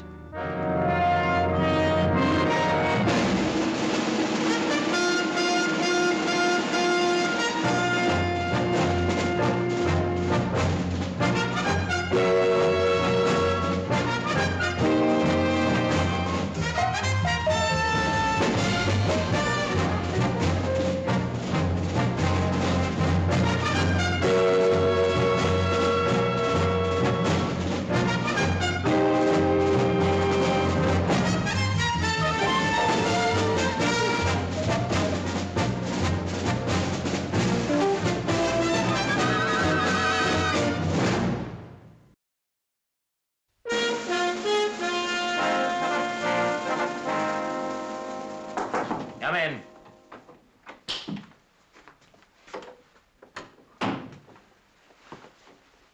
Sir? Sergeant Lewison outside will loan you a copy of the manual for courts-martial and the JAG manual. And this is the Provost Marshal's report. I think that's all you're going to need. Sir, I think that somebody should be made aware that outside of classroom theory, I've had no experience. Yes, that's all being remedied right now. I think you're going to learn quite a bit this week, Rice. Legal officer will brief you on your duties and guide you when necessary, and the board will take into account your lack of experience. Now, is there anything else? No, sir. All right, now the accident took place near midnight on the post road leading to the East Gate. The victim is a civilian worker. He works here on the post. His name is Gorson. First name is Albert. He's still in the hospital, by the way. Now, the victim's wife was with him, and she took the plate number on the car, and they found it abandoned in San Clemente this morning, and it was identified as belonging to Lieutenant Allison. Now, when you read this report, you'll note that when Allison was contacted by the Provost Marshal's office, he turned over to them what he stated was the only existing key to the car. Now, our motor transport officer states that Allison's car could not have been started without the key, and it appeared that there had been no tampering with the ignition wires or mechanism. In your opinion, sir, do you think Lieutenant Allison's guilty? Lieutenant, the legal officer has drawn up the charges against Allison, and it is your job to defend him. What I may think doesn't matter. Yes, sir, but of course car wires can be tampered with. Also, contrary to what you may read in this report, Allison's statement about being home last evening, his landlady is willing to testify that she saw him return to his apartment this morning at around 5:30. Well, if that's the case, sir, then Lieutenant Allison doesn't have any defense at all. No, that's about how it looks.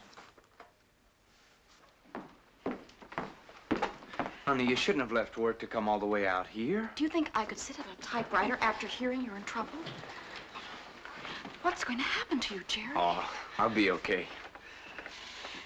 They can't prove you did something you didn't do, can they? They'll have to prove I was somewhere I wasn't. Now, come on now, no more worrying.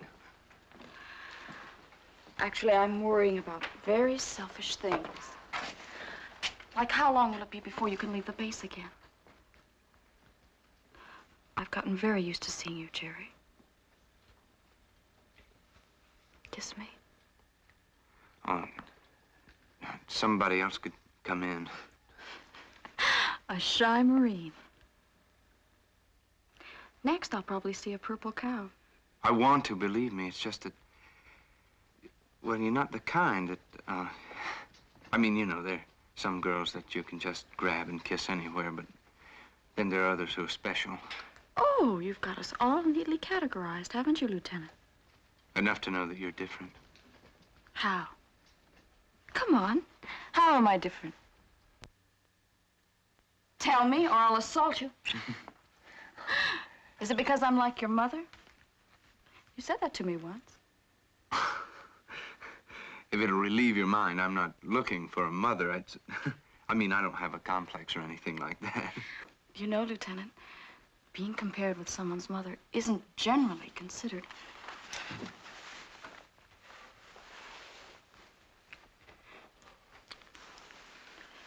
Isn't generally considered a compliment. It's a compliment. Do I gather you love me, sir? How'd you guess? Well, you must be blinded by something. Otherwise, you'd see I don't compare very well with anyone. I didn't go to college. I have absolutely no artistic talent. I haven't read half the books you talk about.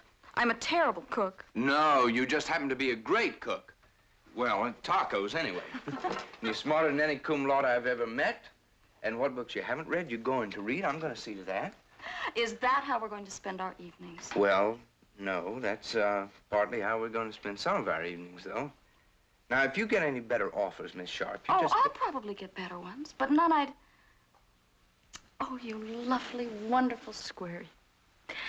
You lovely, wonderful, decent... That's it, Jerry. Decent. Do you know, can you even guess exactly how rare that is? I'd better get back before the office closes.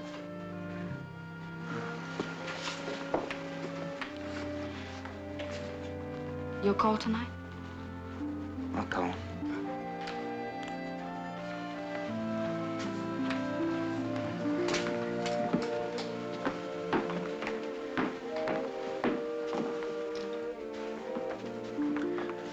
Jerry, buddy, you're up to your ears in trouble. If I didn't do it, there's not Look, a the thing... board will have to go on what they hear. Well, for example, your statement is that you were in your apartment last night. Your landlady's got a little different story. Look, Bill, if I'm wrong about you, I mean, if you don't believe I didn't me, say just... that. Thanks. Look, Jerry, we're going to be asked questions. We'll need answers. All right. All right, what'd my landlady supposedly say? She was up about 5:30 a.m. and she saw you come in. And she probably saw me come back in after I found the car stolen. Well, that's how it happened. I got up early to study for the field mortar exercise. You remember your platoon had them the day before? Yeah. Well, I left the manual in the car. I went out to get it. The car was gone. Why didn't you report it? Well, I thought maybe one of the guys had borrowed it. It wasn't until later I found out it was stolen. And, Jerry, you had the only key to the car. Well, can't you cross the wires or something? You can cross the wires on the kind of car you drive. It'll leave a mark or a stripped wire or something like that. Well, look, Bill, the car was stolen. I can't explain how it happened, but it happened. Well, did anyone see you in your apartment last night? No. Look, Jerry, hey, you're not giving me very much to go on. I'm sorry. That's how it happened.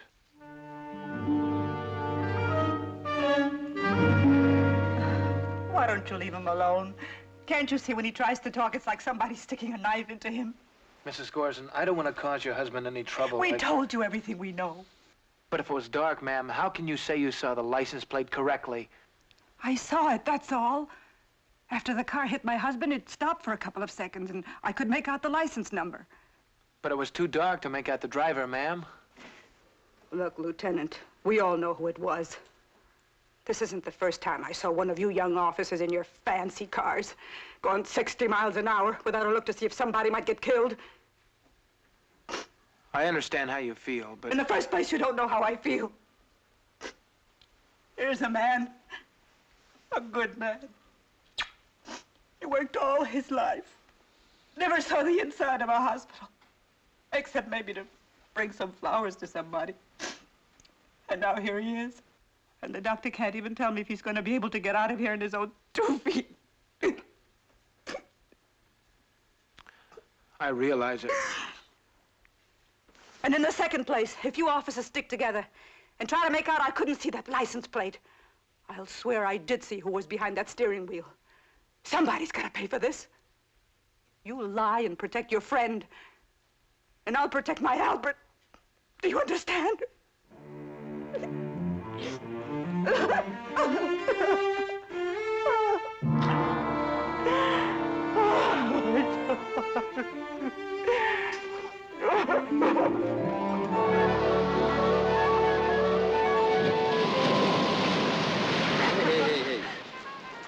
Some organizer. Let's have a beach party, he says. What am I, Mother Nature? The guy on the radio said it would be in the 70s tonight.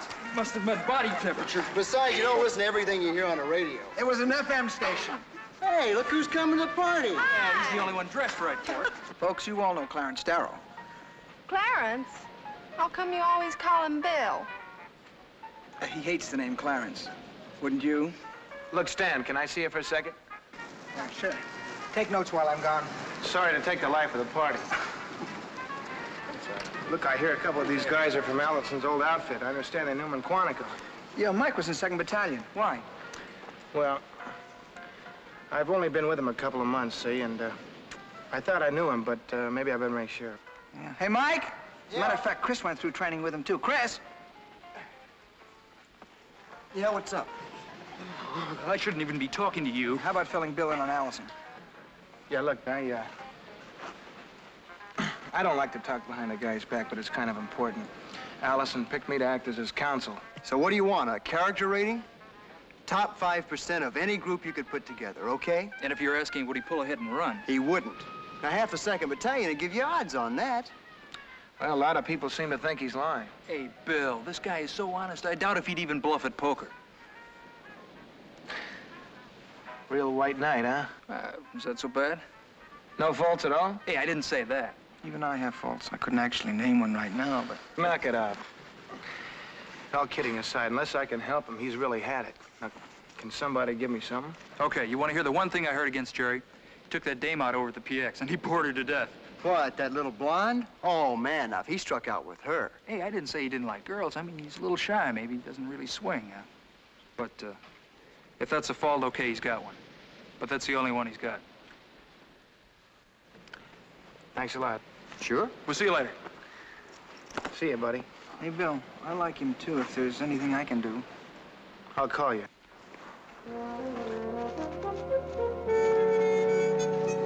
Sorry you can't stick around, Clarence.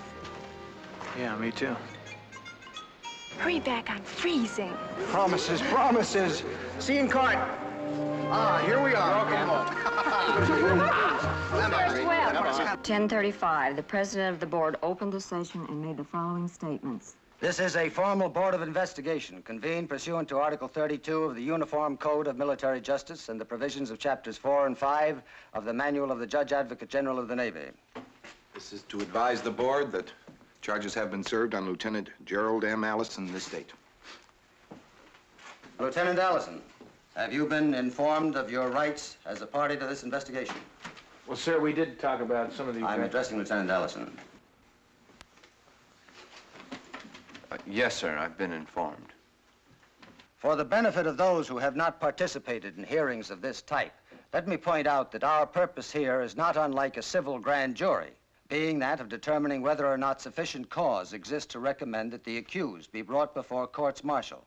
Lieutenant Rice, do you have any opening remarks? No, sir.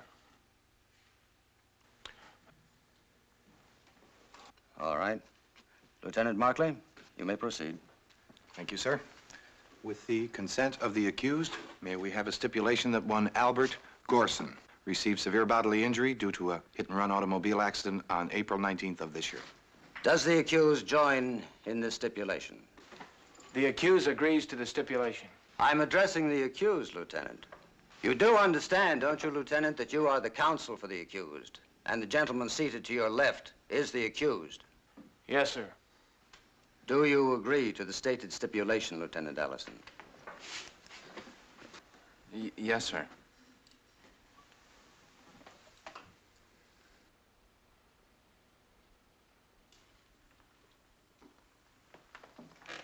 And this is the same license number you reported to the Provost Marshal's office. Yes, that's it. I have no further questions. Has the counsel for the accused any questions? No, sir. Really? Well, the board has one. By default, I'm afraid. Mrs. Gorson, you stated that you could not identify the driver, but could you tell whether or not he was in uniform?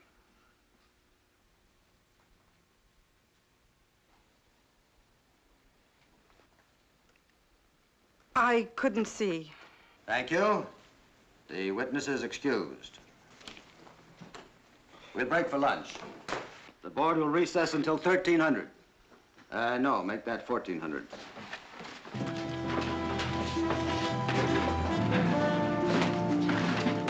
Lieutenant Rice, that extra hour was for you. May I suggest that you spend it with the manual for courts martial?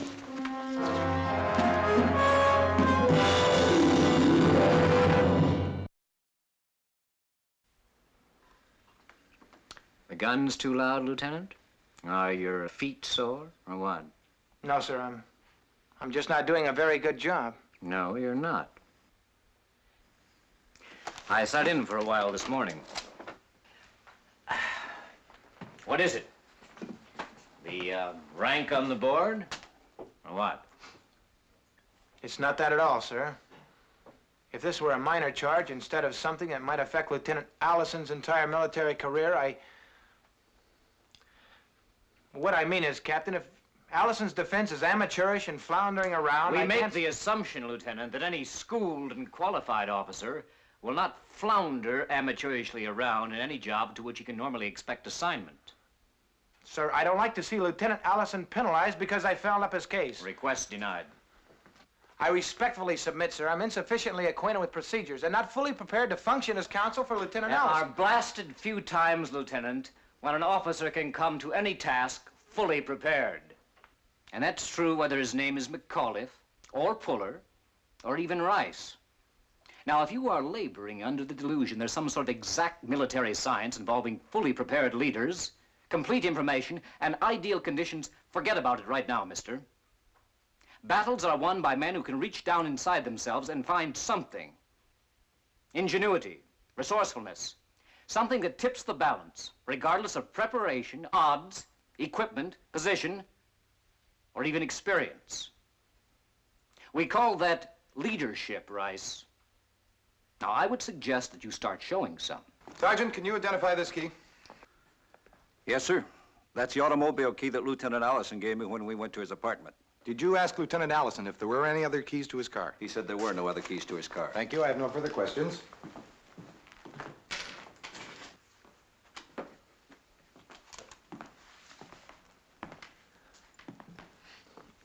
In your experience as a military policeman, wouldn't you consider such an admission rather stupid if Lieutenant Allison were actually trying to hide his guilt?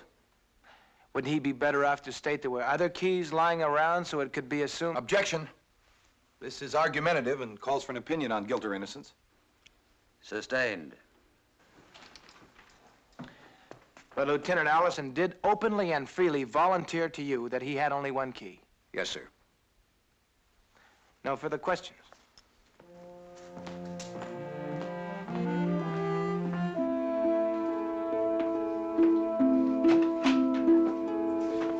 us a minute, ma'am. We're swearing in the next witness. Why didn't you come inside? Look, hon, it's an open hearing. I can get you a seat. I don't think that would be very wise, do you? What's happening? Is it going to be difficult for you? It's gonna be all right. Is it really? Please, tell me the truth. Now, look, hon, I've got to get right back inside. They can't prove I did anything that I didn't do. So don't you worry. I'm gonna call you the minute they adjourn tonight. Come on.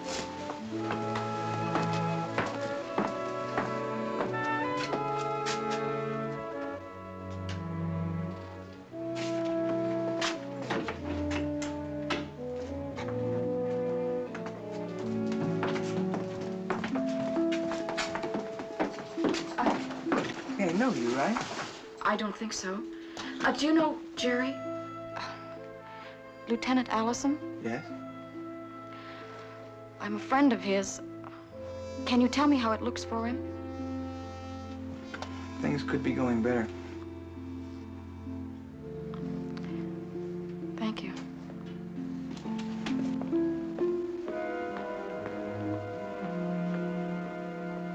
You manage the apartment at that address. Yes, the Oasis Apartments. Where in the building is your apartment located? On the second floor to the left as you enter. It faces the street, if that's what you mean. That's what I mean. Do you know Lieutenant Gerald Allison?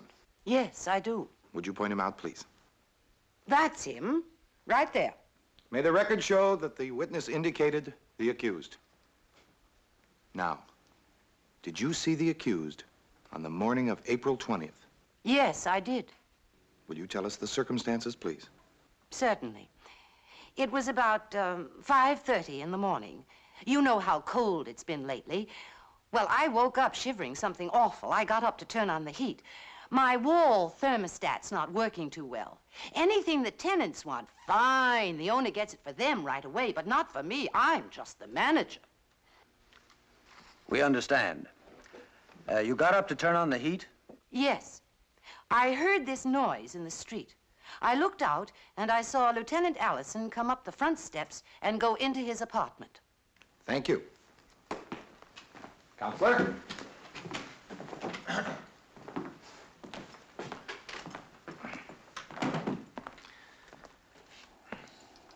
Isn't it possible, Mrs. Lanyard, that Lieutenant Allison had gone to his car in the garage apartment area, found it missing, and had come back to his apartment, and that's when you saw him? I don't think so.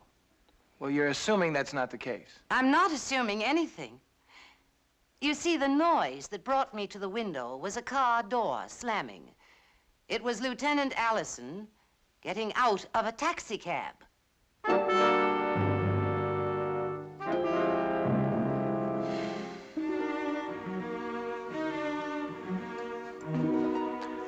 No further questions.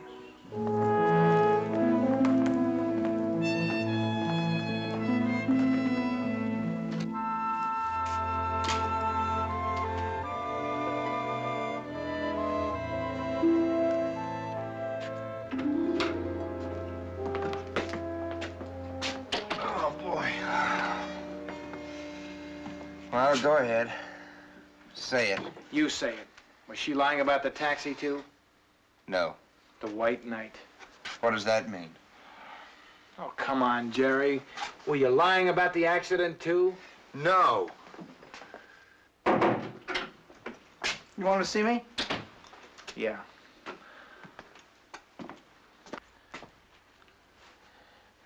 Jerry, I want you to relieve me as counsel. I want Stan here to witness it. I didn't hit that man. I give you my word. I've already had your word. Bill, I wouldn't have lied to you if it wasn't important. Look, I'm not stupid. I know the worst thing I can do is lie to my counsel, but you've got to believe that I had a reason for it. It doesn't even matter whether or not I'm guilty. It has nothing to do with that. Well, where were you that night and why the taxi, huh? It wouldn't be right to tell you, Bill. Please believe me. I've got to know, Jerry. I've got to know I'm telling these you, things. it's personal business. You've made it mine, too. Hey, this is the one in the hearing room corridor this morning. Hey, you do swing a little, huh? On the sly? What do you mean? Oh, come on, don't try to fool Uncle Stan. Well, what are you talking about? The girl in the picture. I've been going nuts trying to figure out where I saw her before. She's none of your business. What's the matter? I should have a sandcastle swinger like this. I don't know what this is. Sherry, move it. Hey.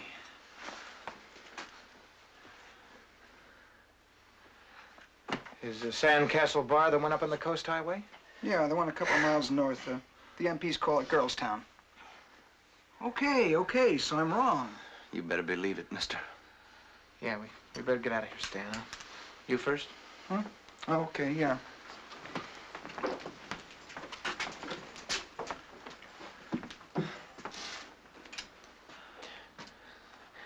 Jerry, you sure there's not something you want to tell me?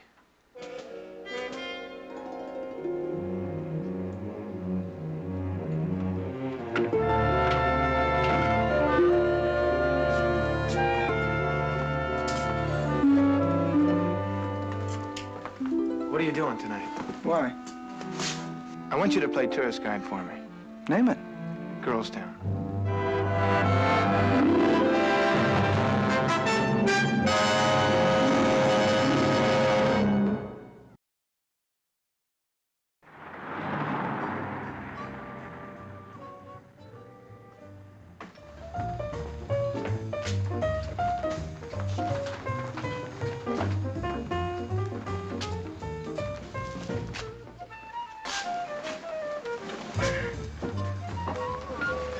Hey, Stan the man. Ah. Looks like you're pretty well known around here, buddy. Student of sociology. I like to see how the other half lives. Yeah. Draw one, Tony. 2. It's part of a bartender's job. Remembering names and faces of customers. I've only been in here a couple of times, that's all. Hi, Stan, baby. Where's Stan, baby? I happen to have a face people remember. Agreed. Hey, where's all the action? Relax, any minute now. Hey, Tony, that cute little redhead, Liz, what's her name? What about it? I'd like my buddy to meet her. She should be coming in soon. You might luck out. Isn't she going with some guy named Allison? Who knows? Last night she was in here with him. No. It was the night before last. Night before last? You sure she was in here with Allison the night before last? My friend's a buddy of Allison's. You wouldn't want to move in on a buddy. Don't worry about it. They left early. Later she comes back alone. Sits with another guy. Takes off with him. Just like that, huh? No, it was some guy that she used to see in here all the time. Lives in Fallbrook now. Thanks, Tony.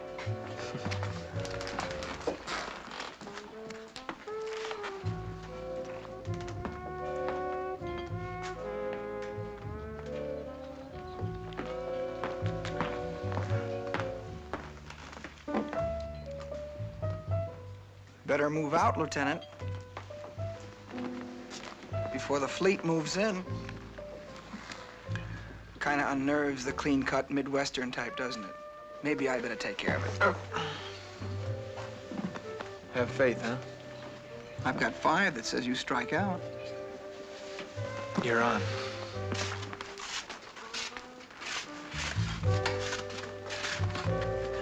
Excuse me, miss. I don't like to annoy pretty ladies, but United States Marine Corps would like to buy you a drink. And what makes the Marine Corps suddenly so generous? It's a new policy. We're trying to soften that old blood and guts image.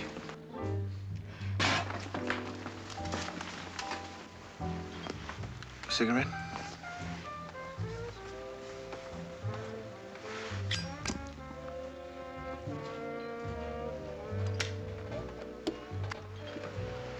I'm Bill Rice. I'm Liz Sharp. What outfit are you with?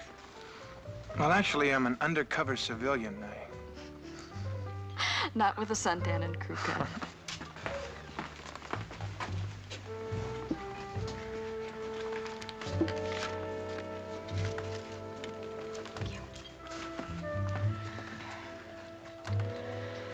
Oh, that drink helps. I had one of those real headachy days at the office. What kind of office? Oh, a land development company in Clemente. And before that? Around. Around here? Why? Carl, what were you in real life? Some kind of quizmaster? No, I'm just surprised to find a pretty girl here alone. I'm usually not that lucky. You live close by? Close by what? Here? Walking distance. Why? I was wondering maybe I could give you a ride home. Maybe I've got a car. And if you haven't got a car, maybe I can give you a ride home. No other motives? There might be other motives. You might have it figured all wrong. You still haven't answered my question. I'm considering the pros and cons. That's nice music to consider by, shall we?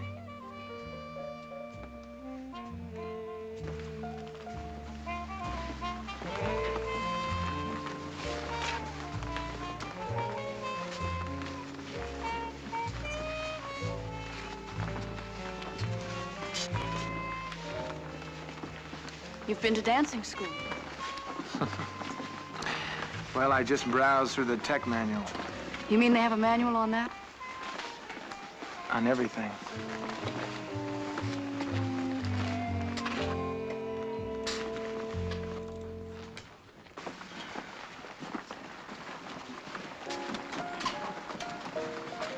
Oh, there's still a question before the house.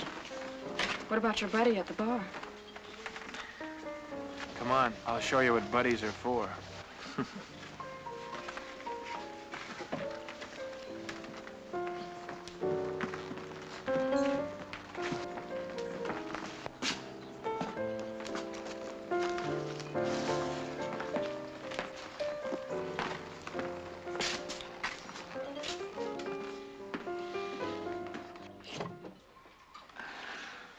You have to go right in? Right in. Okay.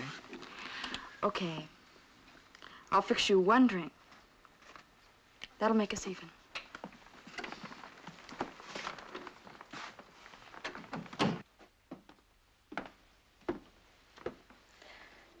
Another beer? Fine. Is that all you drink? Matter of economics. You're missing out on a whole beautiful world.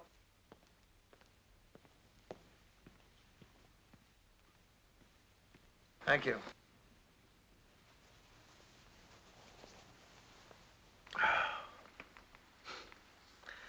Nice place. You been here long? Questions, questions, questions.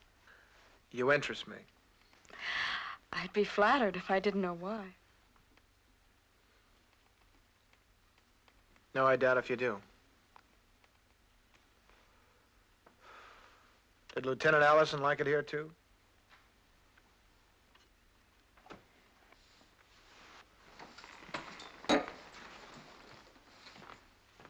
Listen, I don't like phonies. You came here saying you were one thing, and now... I said, could I give you a ride home, that's all. Let's say the reason for my being here is, I'm defending Lieutenant Allison at his hearing. All right, let's say that. And let's say that I thought you were with Jerry when he ran that man down. That makes you an accessory equally guilty. Is that what Jerry says? He never mentioned your name. Then let's leave it that way. I've got a couple of witnesses that say they saw you coming out of the Sandcastle bar with him night before last. And came right here. Can you testify he was here at the time of the accident? I'm not testifying to anything, mister. He's got the feeling that you kind of like him. How I feel is my business, and his. And if he can't prove where he was, it's his neck. Do you know that? I said I'm not testifying to anything. Do you think I'm afraid to call you in? All right, call me in. And I'll say about 11:30 Jerry left, staggering drunk. That'll help him a whole lot, won't it? He left here at 11:30 smashed. No. And the accident happened a half hour later. I don't buy that, lady. In the first place, he wouldn't have thought you were Miss Purity herself if he spent his evenings here getting smashed. And if he did, I still don't believe he'd lie about the hit and run because of it. No. He had to think he was protecting something really worthwhile and wonderful in order to go to all the trouble to lie about where he was that night, lady. And nice guys won't embarrass nice girls. Which means Jerry wouldn't let you put me on the stand, Mr. Rice.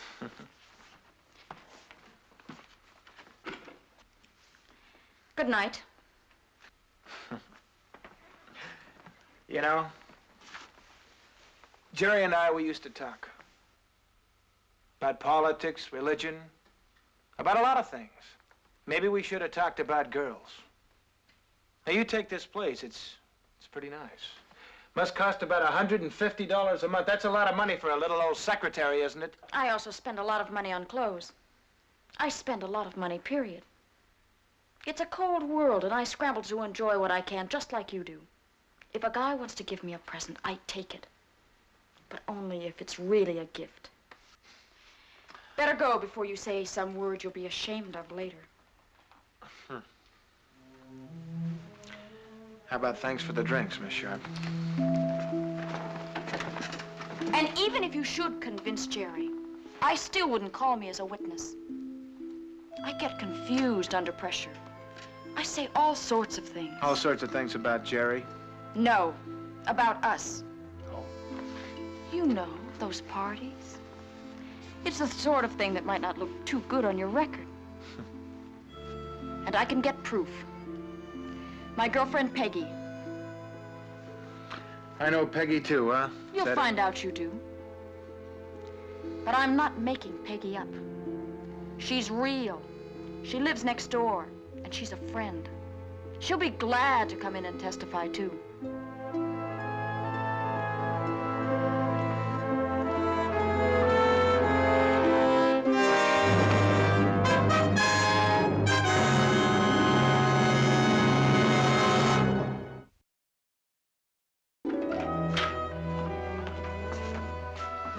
All right, after you went back to the apartment, what happened? Nothing happened. I fell asleep on the couch. I'd had my platoon out since 4:30 and I was beat. What time did you fall asleep? Right after we had dinner. Look, you know I don't see what this has to do with All right, when it. did you find the car missing? I got up about 4:30. The car was gone. Was she there all the time? Yes. Jerry. Jerry, she was seen back at the Sandcastle bar at 10 o'clock. You know, I don't know where you get these ideas. Well, the car had to be started with a key, right? Was it with you when you fell asleep? It was back in your pocket when you woke up, and she was back too, huh? Jerry, what do I have to do? I have to draw a diagram for you? All parties to the hearing that were present when the board adjourned are again present, sir. The counsel for the accused has no opening statement. Instead, we call as a witness Miss Elizabeth Sharp. Sir, this witness has been called against my direct request. Is that true, Lieutenant Rice? Yes, sir. But it's also a fact that the only way to the truth is through this witness. I feel that Lieutenant Allison would be well advised to allow his counsel to proceed.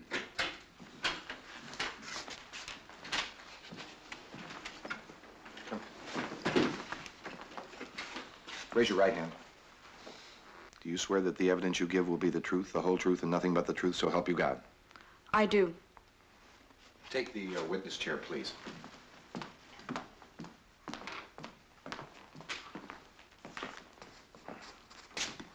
State your full name, occupation, and residence, please. Elizabeth Ann Sharp, secretary.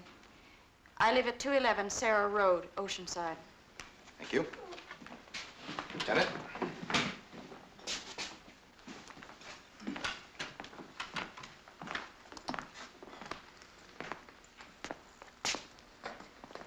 Do you know the accused in this case? Yes. Will you point him out, please? Now, on the night of April 19th, you were with the accused, correct? Yes. Where? First at the Sandcastle Grill, and later at my apartment. And when did you arrive at your apartment?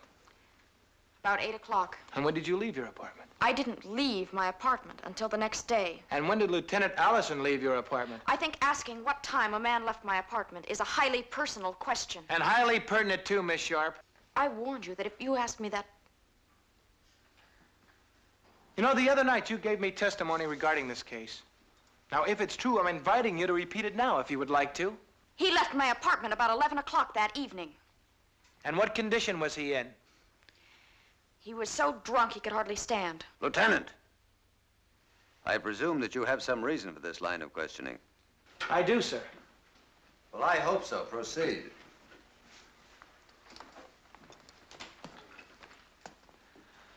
Miss Sharp, I should like to ask you several questions. The car allegedly driven by the accused, which struck Mr. Gorson, was found abandoned in a San Clemente street about noon the following day. The accident was established as having occurred about midnight. So therefore, we must assume the car was abandoned sometime between 12:30 that morning and noon the following day. Isn't that logical? I suppose so. Objection. Counsel isn't harassing his own witness. Now, these questions are argumentative, sir, and we're wasting time. That's for the board to say, sir. We're aware of our obligations, Lieutenant, and government counsel's point is well taken. Will the board please bear with me a few more questions, sir? I have a valid and material point in mind. Proceed with your examination. Now, having left his car back in San Clemente, Lieutenant Allison needed transportation back to his apartment, which was some 20 miles away. Does that make sense, Miss Sharp? Does that make sense, Miss Sharp? Jerry, it isn't easy to live alone. I have to take care of myself. If the board please. What I meant is, I lied a few moments ago. You see, Lieutenant Allison fell asleep on my couch and didn't leave until the next morning. Not that anything happened. You see, I just didn't want anyone to think...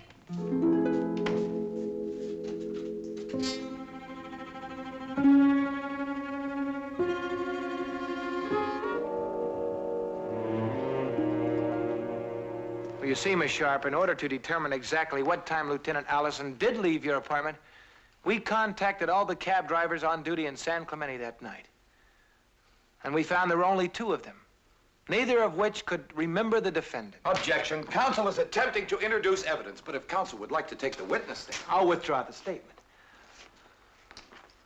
But in talking to the 2 cab drivers, Miss Allison, we did find out one thing. Do you know what that might be? I must point out to the board, this point of procedure is out of order. An attempt is being made. I would like to point out to the Point board. of order, I would sir. like to point out to the board, sir, that the purpose of this hearing is to find out the truth.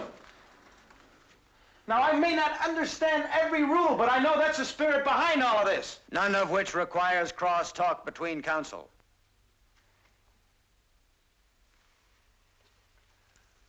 We'll hear you a bit further.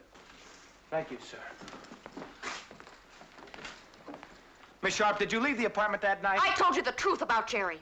Isn't that enough for you? I intend on calling my next witness. Jerry was there all evening, and so was I. He'll swear to that. I intend on calling my next witness, a Mr. Harold Marquez, one of the 2 cab drivers on duty that night in San Clemente.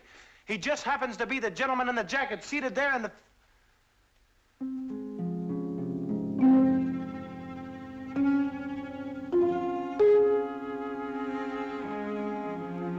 All I know is I felt the car hit something, and I put on the brakes. I didn't see him. I swear I didn't see him. I looked back and I saw this man lying in the road. I guess I got scared. All I could think of was to get away. I left the car in San Clemente, and I took a cab back to the apartment. His cab. Jerry was... Lieutenant Allison was still sleeping. So I slipped the keys back in his pocket. And when he woke up and found the car gone, he just figured it had been stolen.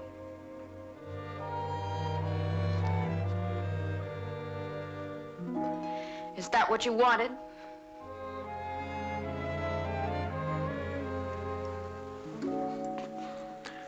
No further questions.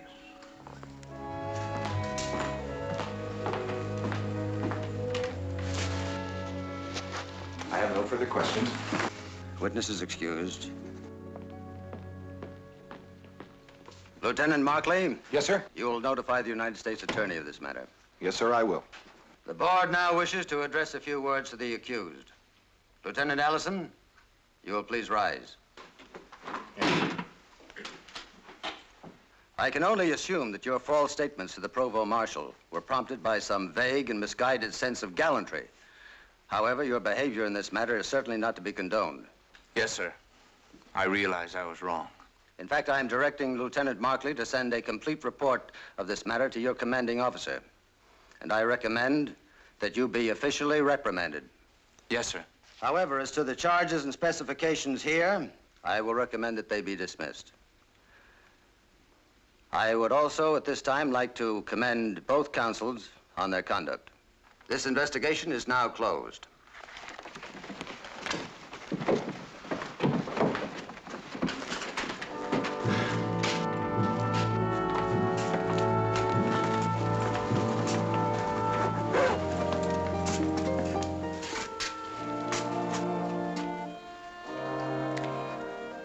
I think... Well, maybe I'm glad it turned out this way after all. Yeah. Thanks. I don't suppose you believe me. A girl gets so used to fighting for herself. Maybe it's just a reflex.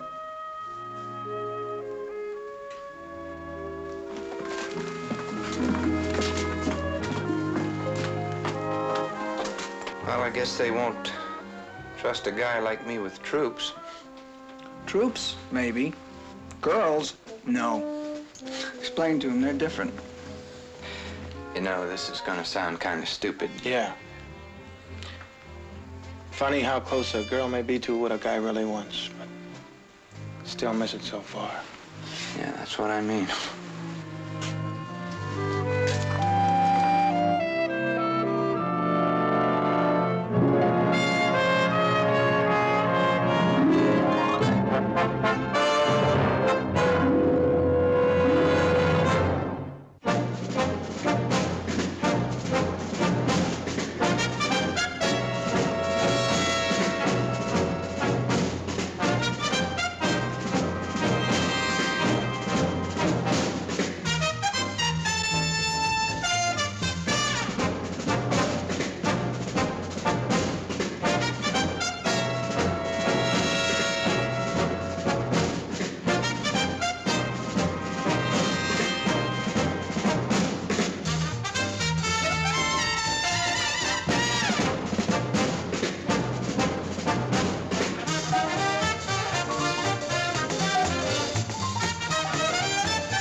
You know what else we have in common?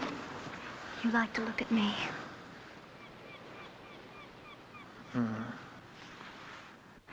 And I like very much for you to look at me.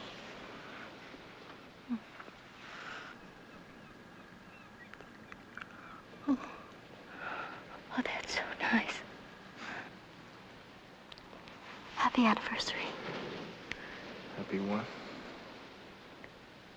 It's 2 weeks ago tonight since I first saw you, looking sort of lost walking up that beach.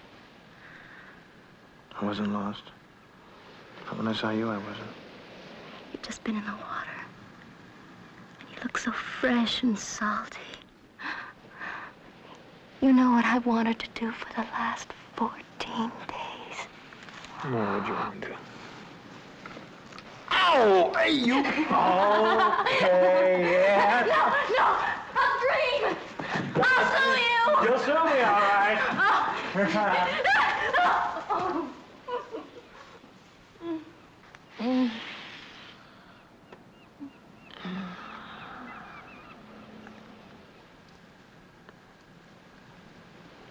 Do you love me? It's just possible. check my reaction. No, I want to think straight about It's not this. time to think straight. No, Bill, please. Oh, you're not just another date to me. We've been together every day for 2 weeks. Every hour you've been off. Every evening. Too much? Oh, no. You're too much. Oh, that's bad, huh? Oh, no, that's good. I start to shake when I see you, mister. Likewise, Miss Camford. Oh, do you shake too? No. Oh. Mine's more like hot and cold flashes. Me too.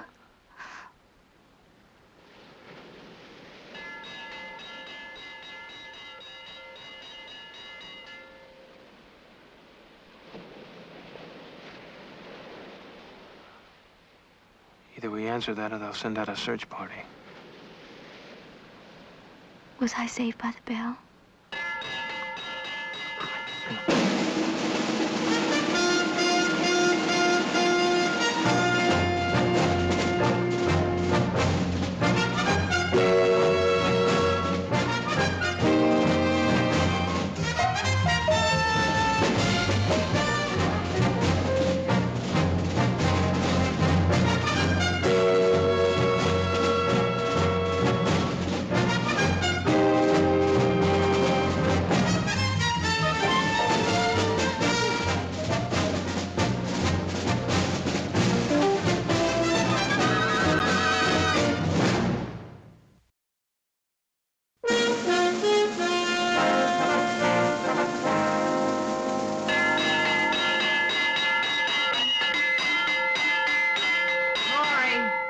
Please, honey, that's enough. You're doing terrible things to my hangover. Well, it serves you right. No! Oh, what kept you? So that's what they teach in the Marines, how to run faster than Man, you don't seem to think that's important, huh? Cook's day off, Brad. Come on, help me fix lunch. Sibling hostility, but I don't mind because I'm a much nicer person than she is. Great gal, Pam. Yeah, the greatest. I owe you for introducing me. My pleasure, my boy. Too early for a drink? Much. Hey, remember the time when we were 10 years old and I punched you right in the nose? Vividly. What about it? I apologize. Because if I'd have known you were going to grow up and marry a girl with a beautiful sister, I'd have never done it.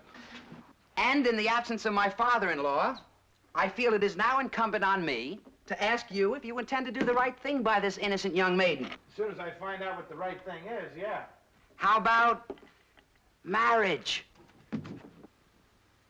Why not? The entire family has fallen for your charm. Baffles me, of course, but there it is. Not Mr. Canford. Every time he sees me, we argue. That's exactly what I mean. My blessed father-in-law owns a large portion of this entire state. He usually doesn't argue with people, he tells them. You're in solid with him, boy. And that means with Canford Industries, too. I've already got a job, remember? The Marine Corps? Great group. No country should be without one. But I was referring to something with more fringe benefits. Like, say, this house. The old man signing it over to me. Mine, all mine. Just part of being a Canford executive. And a Canford son-in-law. You going to accept it? Well, Laurie and Pam were raised this way. You think we'd be happier if all of a sudden I got noble and insisted on a cold water flat? Besides, sales in my division are up. I just may earn it. It's all there in the old high school yearbook, remember? Jim Douglas, boy most likely to succeed. And as my dear old dad used to say, Jimmy, it's no crime to fall in love with a rich girl. That advice, I might add, is not restricted to civilians. Am I getting through to you, Lieutenant? Lieutenant, that reminds me, I've got to phone in. My platoon is a part of the Ready Battalion again. Yeah, I had that alert bit when I was in the Air Force. You'll get tired of it. Yeah, anything can get old. A guy can leave, you know. Resign, but stay in the reserves. Why don't you think about it? Soup's on. Come on, men. Oh, Bill, I'd appreciate it if you didn't tell Laurie or Pam about the time you you punched me in the nose. Fact is, I told Laurie, I told Laurie it was I who punched you. Yeah. Well, you've got the word of an officer and a gentleman. Now, can I use the phone? Oh, yeah, sure. Hey, why don't you drop me a card? I've missed you. Well, I'm not a very good correspondent. Yeah. Extension 1124, please. But if you'd like to continue where we left off on the beach, I might be able to, you know, go... Huh? Lieutenant Rice speaking. Okay, Sergeant. I'll be right there. If the Marine Corps is so perfect, why are they always practicing? Honey, I told him he'll get tired of it. You're so right. Oh, you'll be here for the party tonight, won't you? Absolutely. I'll see y'all later. Okay, buddy, I'll be Bye, back. Bill.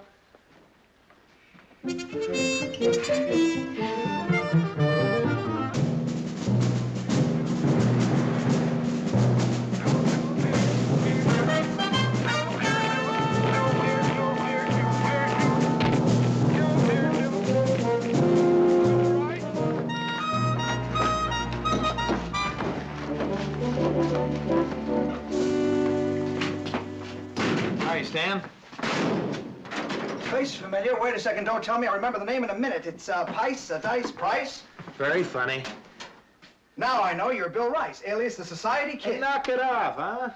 Is that any way to talk to a fellow officer just before you go into battle with him? Shoulder to shoulder? Are you really serious about that girl? What's it to you? A great deal, since you ask. I've always wanted a wealthy friend. Yeah? Oh, Sergeant, what's the drill this time? We have to be ready to fly in 2.5 hours, sir. No sweat. How many men are we short? A couple. Andrews is on emergency leave, and Colby's at electronics repair school, so we'll need 2 replacements. Oh, Sergeant Perry requests permission to go into town for an hour. What for? I think you better speak to him yourself, sir. He's waiting in the company office. Is the squad ready to go? It's ready to go, sir, like always. Let's go, sir. Oh, Lieutenant. A man in your social position really ought to have a private secretary to handle all these petty little details. Get lost.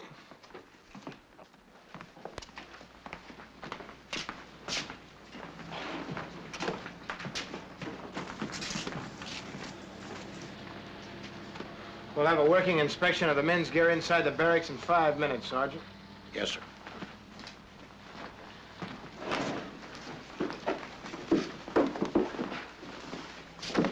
What's this all about, Sergeant? At ease. You know this is no time to take off. Sir, it's about my wife. She just telephoned. From what she told me, she may be about to have another miscarriage. Well, I'm sorry, Perry. I know it's been tough. She almost died the last time, Lieutenant, and we did lose a kid. All I want is enough time to see the doctor, find out the score, and let her know I'm with her on this. She's pretty scared. Take off. Owen Perry, good luck to you.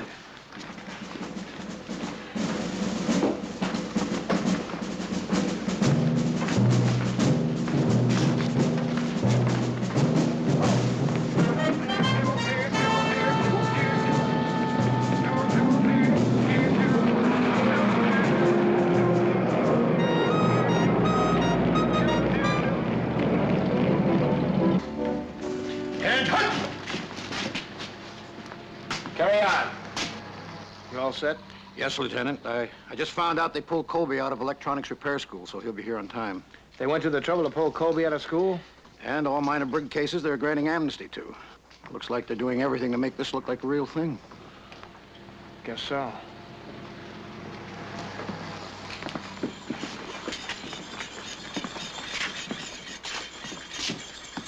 What are you doing, Russell? Sharpening my bayonet, Sergeant. No, you're not. You're ruining that blade. Now knock it off. I'll tell you when to do it, and I'll tell you how to do it. That goes for the rest of you warriors, too. Sergeant, could I speak to you about a personal matter? Later. Oh, Sergeant Tragg, will you finish up here? I've got to make a phone call. Yes, Lieutenant, I will. Will you excuse me, sir? Yes.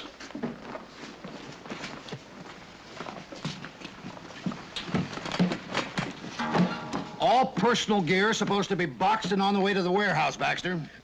Sergeant, this here suit and guitar cost me 3 months' pay. I can't just cram them into a box for a little old practice mount out. Suppose it turns out that little old landing is under fire somewhere. You gonna put on that suit and sing? Oh, sir, I'm gonna fight, but when I'm fighting, it Sure would help my morale if I'd known this wasn't crammed into an old box in some old warehouse. Ain't that right, Lieutenant? Baxter, do you have a friend in one of the other battalions? Well, yes, sir. I got me a good buddy over in 3rd Battalion. Well, why don't you get on over there, see if he'll keep it for you, and get back here in the double, huh? Thank you, sir.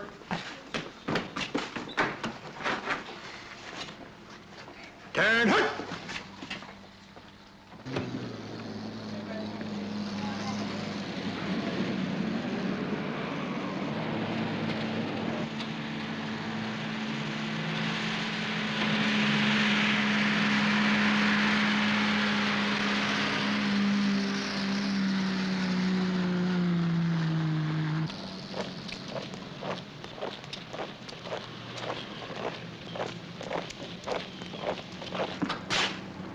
Captain Rambridge would like to see you, sir. Thank you, Darrell.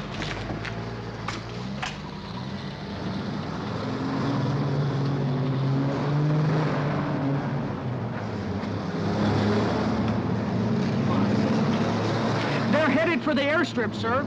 I just came from there. It's loaded with transports from all over the country.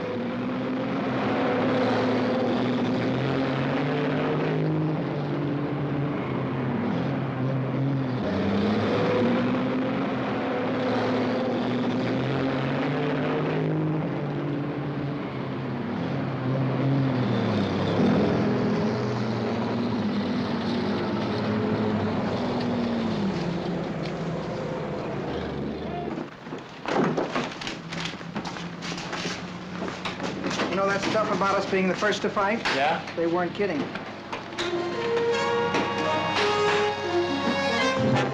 Come in. Yes, sir. Well, as you may have already guessed, Lieutenant, this is not just another mount out. We're going somewhere, and we're probably going to have to fight our way in.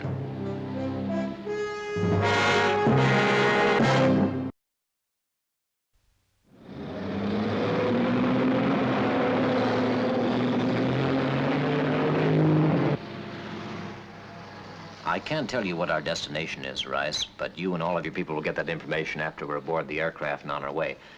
Now, you might check that all of the next of kin and beneficiary papers are in order. Yes, sir.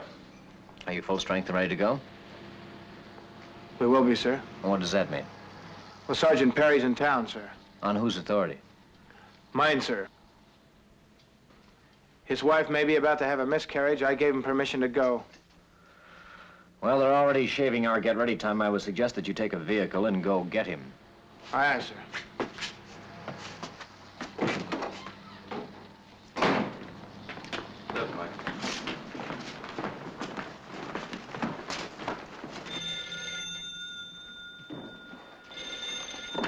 Hello? Hi. Hi yourself. Are you through already? I might be stuck here a while. Oh, but you'll be here for the party tonight. Please. Well, I'm trying to explain that sometime they make a big thing out of these mount-outs. They let the drill run on for several days. Oh, can't you get out of it? If you can drive out, maybe I can break for coffee for 10 minutes. Aha, you miss me already. I miss you already. I'll be around my company area. What do you say? That's what I say. I'll see you in an hour. Bye-bye.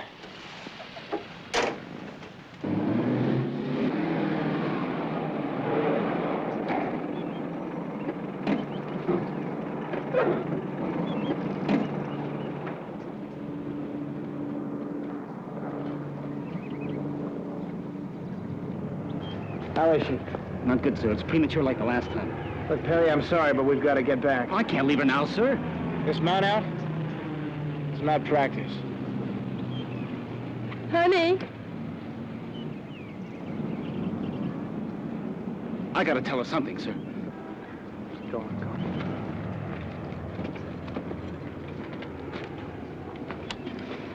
What is it? Sweetheart, it seems like they're gonna combine this practice maneuver with this mount out. I don't know how long I'm gonna keep busy. Isn't there any way?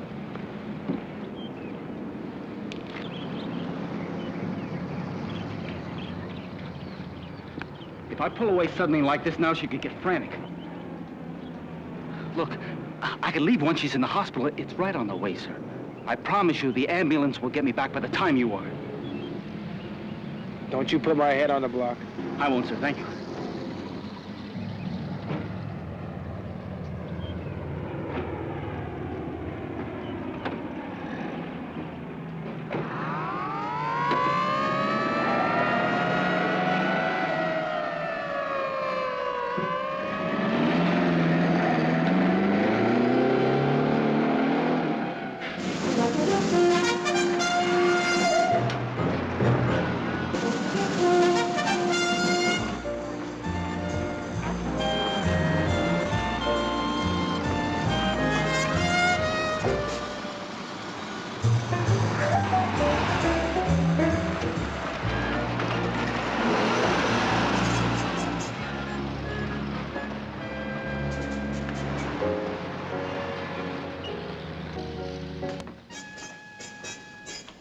Be with you in a minute. I'm in a big hurry, if you don't mind, sir. Hurry, hurry, hurry. Lieutenant, don't you know that haste makes waste? I'd like to buy a ring. An engagement ring? For this, you're in a hurry? Lieutenant, marry in haste and repent at leisure. It's another good one. What kind of a ring can I get for $56 and 38 cents? $56.38. As a down payment on something decent, you know. Oh, well, Lieutenant, you've got an honest face. And after all, a man's face is his fortune. Now, here's a little beauty. I'll admit it's no Hope diamond, but it's perfect. Look at that. Normally, I'd let that go for around $700, but to a nice young lieutenant with an honest face, $560. I'll take it. Fine. That'll be 10% down, $10 a month until you're sorry you ever became involved. Then believe me, that day's gonna come. Sir, I'm in a big hurry. Here's my identification. All right, fine. And for a nice lieutenant who's in an awful hurry and also has an honest face, we have a short form. All you have to do is sign here, here, and here. That is, if you know what you're doing. And just to keep me honest, you better put the price in this corner and the down payment in that corner. Well, you're a great salesman, all right. You keep trying to discourage me. Believe me, Lieutenant, I am a great salesman. When a young fellow like you comes rushing in my shop and tells me he's double parked and wants an engagement ring, I couldn't discourage him with a baseball bat. Thanks.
All right, carry on. How's your wife, Sergeant? Not good, sir. Can I talk to you? Lead on.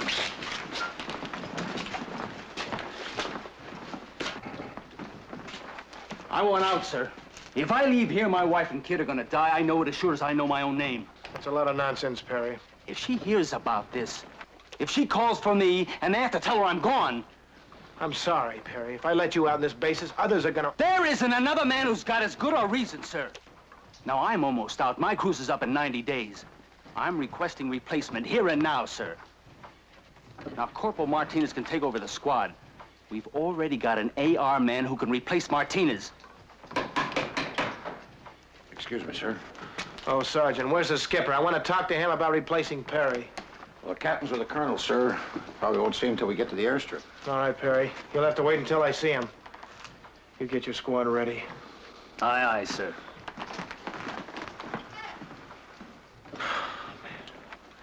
Oh, listen, Sergeant, you haven't seen a young lady looking for me, have you? No, but there was a very young lady down here looking for Russell. I sent her home. I wonder if you'd talk to that kid, sir. Later, maybe, when you get the chance. Yeah, I'd be glad to, Sergeant. Oh, listen, Trag. I'd like to ask your opinion on something. Yes, sir?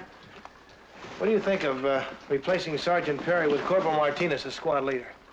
Well, could be. That doesn't answer my question, Sergeant. Well, Martinez is a good Marine, sir. We both know he isn't any Perry. I kind of doubt if he ever will be. Does that answer your question, sir? Thanks, Sergeant. Our transportation's here, sir. All right, Sergeant, load them up and roll out of here. All right, let's move out. Squad leaders, get your men aboard the trucks. Let's move it up. Come on, get the lead out back there. Move out, move out. Let's hurry it up here a little.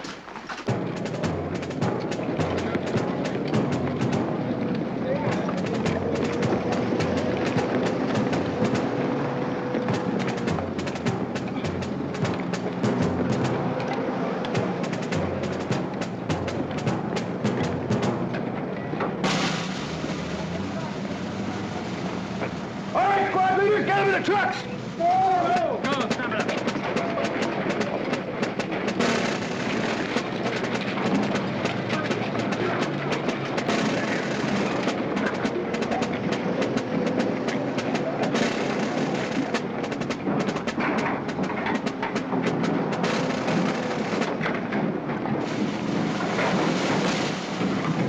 I told you, Perry. I'll see what I can do for you at the airstrip. Now, you get back up there with your squad. Aye, aye, sir.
Sergeant, arrange for the issuing of gas masks and body armor for the men. This will be the first time they won't have to sign for him, sir.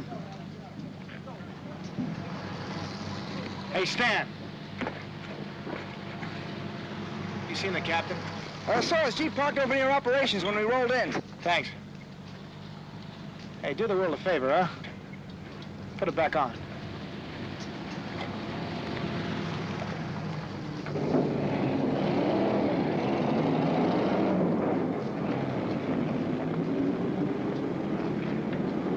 Aye, roger and out. Can I have a word with you, sir? Go. It's about Sergeant Perry. Oh, yes. Well, as of 10 minutes ago, there's been no change in his wife's condition, but the medics are still hopeful. Well, sir, it's a little more than that. You see, Sergeant Perry has only 90 days left on this cruise. He's not afraid to go, sir, but he's scared to death about his wife's condition. He wants out of this real bad, sir, so I've got Corporal Martinez standing by to replace him. I see. Is that your decision, then? No, sir. Those are some of the facts I'm weighing, of course. Well, it's a tough one, Bill. Now, do you think that Sergeant Perry's squad can operate at 100% efficiency under Corporal Martinez? No, sir, I do not. But if Perry goes, and it hits his wife, like it might in her condition, sir, they could lose their baby. Well, there are other lives to be considered here, Lieutenant. Now, he trained that squad, and they're accustomed to him. His not being there could be the difference between those men living and dying. Your men. Yes, sir, that's true.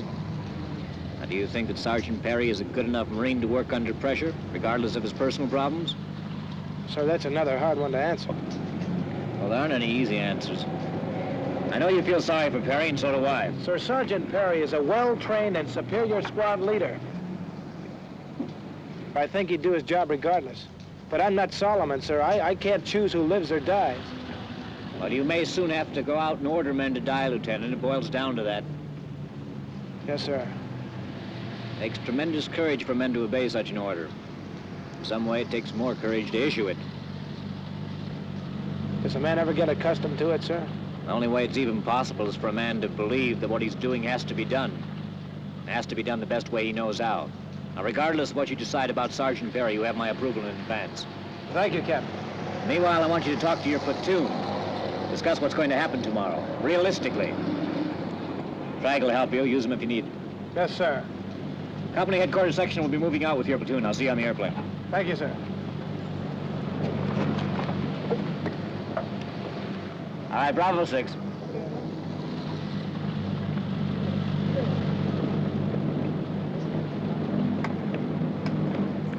Has some chow, Lieutenant. Thanks, Sergeant. Did you find the CO, sir? Yeah, he wants us to get them in the score. I'll start off and you take over from there. And Sergeant, give it to him straight. I'll try, sir. Squad leaders! Move your people up. I've got something to say to them. Sir? Oh, Perry. I saw the captain. He says your wife's condition is unchanged. The medics are hopeful. Thank you, sir, but what did he say about me?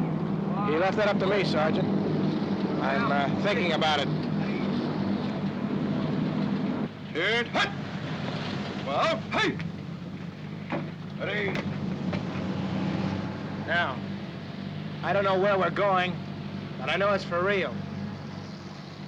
You people have had the best training in the world. You're considered combat ready. But that's a long way from being combat experienced. The sergeant's been there. You men will be better prepared if you keep your ears open to what he has to say. Sergeant?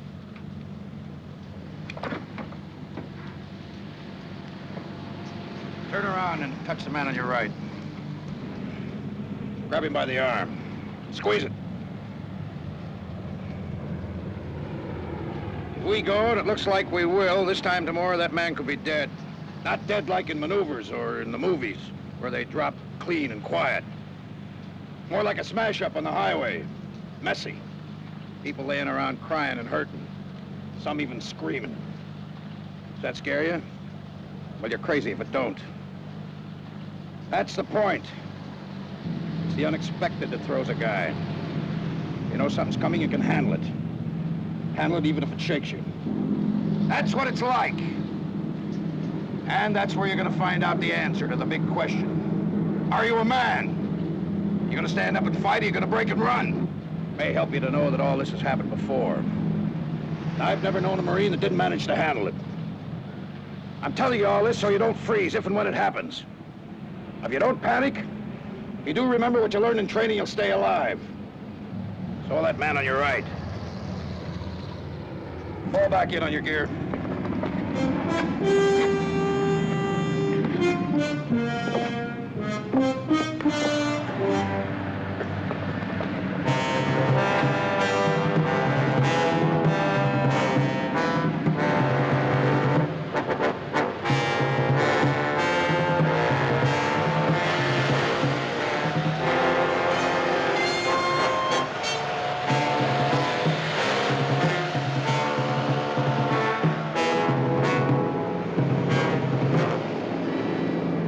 Might as well give it to me straight, Lieutenant. The CO ordered you to turn me down. No, Sergeant. He left it up to me. It's my opinion you'll be needed wherever we go, much more than you're needed here. Rejoin your squad and stand by to board the plane. Drag speech. That's what got you off the hook up. You replace me now, the platoon will think that I'm chicken. You give me a raw deal and still turn up a hero instead of a heel. Very neat. Sergeant! Come back here.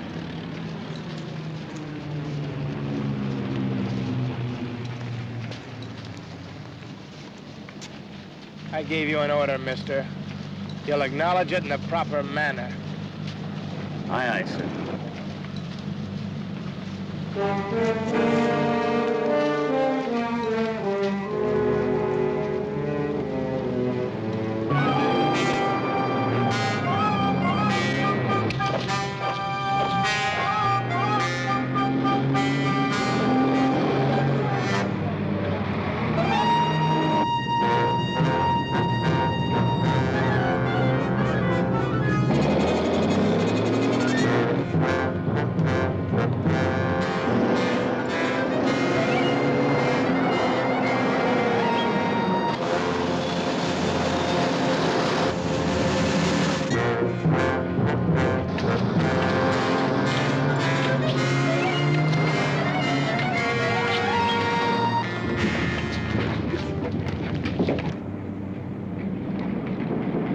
Hey, any scoop on where we're headed?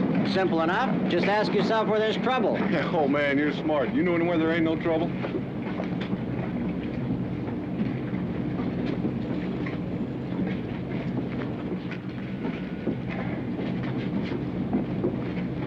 Sergeant Perry? Sir? Your wife's condition remains the same, Sergeant. Thank you, sir.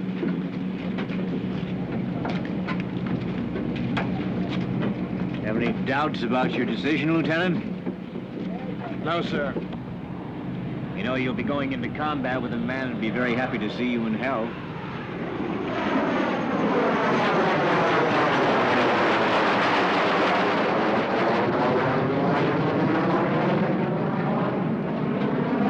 What'd you say, Lieutenant? Said I know that, sir.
Issue chopsticks to 3rd Battalion.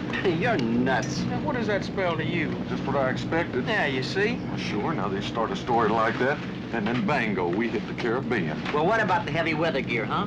I saw a whole truck full of fur-lined parkas and all... Stow it. Our secret weapon, Lieutenant. These three are going to talk him to death. Well, other than that, Sergeant, everything shipshape here? Lieutenant, you remember a while back I asked you to speak to one of the men? Yeah.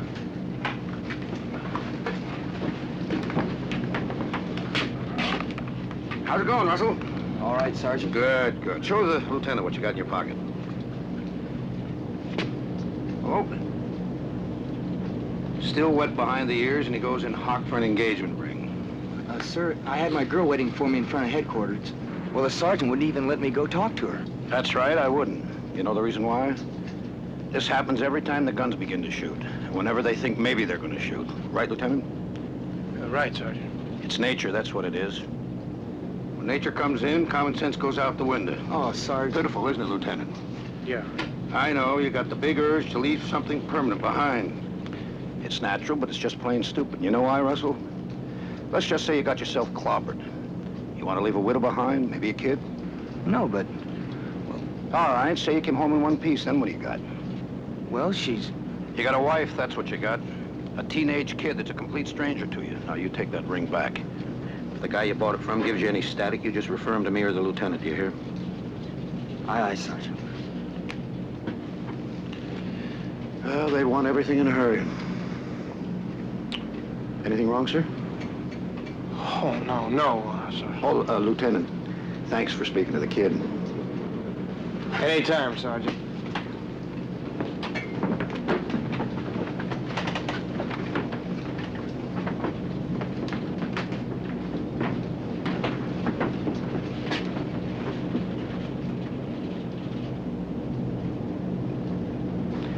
How about your squad, Perry?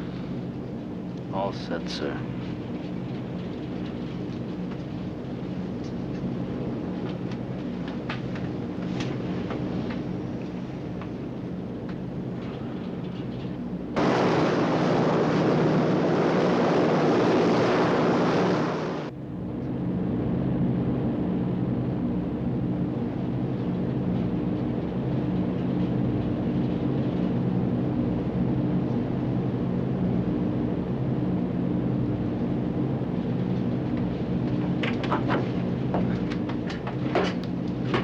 Excuse me, sir. Sir, message, boy.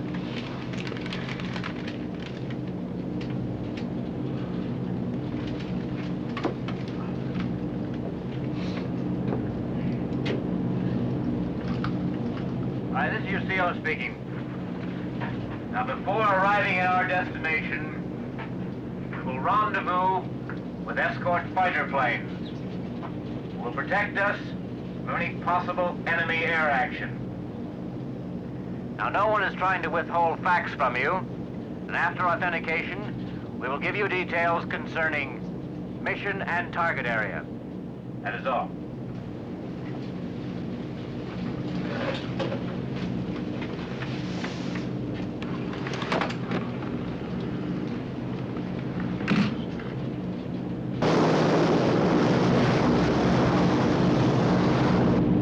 It's hard to believe. What's that? Just 8 hours ago, I was walking along the beach with a pretty girl, invited to a party tonight. The party hasn't even got underway yet. No, probably not. About 8 hours ago, I was on the 17th green, lining up a 40-foot putt, trying to avoid a loss of 50 cents to Major Stoddard. And I knew, you know, really deep down that I had no chance at all of sinking that putt. What happened, sir? Well, then the announcement came over the loudspeaker, and I took a swipe at the ball, rolled over the green, went right in the cup, just like it was controlled by radar. You should have been a professional golfer, Captain. Now I would have starved to death. It's much too nerve-wracking a game for me. No, I'm in the right trade. I'm not saying it's the only profession in the world, but... Yes, sir, I've been giving that some thought lately. Well, we all do, Bill. I've got an advantage over you, though, because I was in Korea. Peacetime military sometimes seems, well, routine. Yes, sir, it does. Kind of like being a cop on the beat. Pay isn't very good. And after a while, the routine becomes completely monotonous. But when you're needed very badly. Are you trying to say, sir, that it's wrong to want to make money and live a comfortable life? No, not at all. Just depends on the man. I mean, we all choose what we choose for different factors that add up to a different answer for each of us.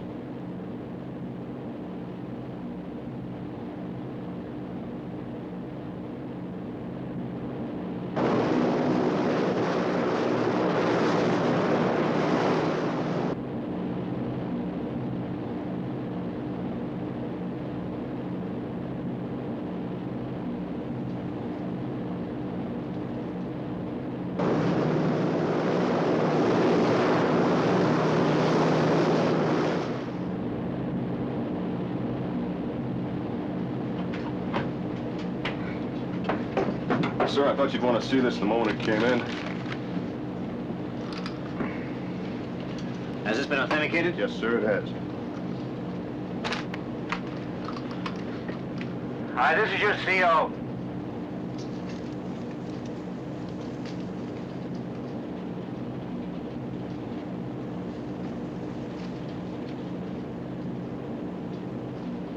We're going home.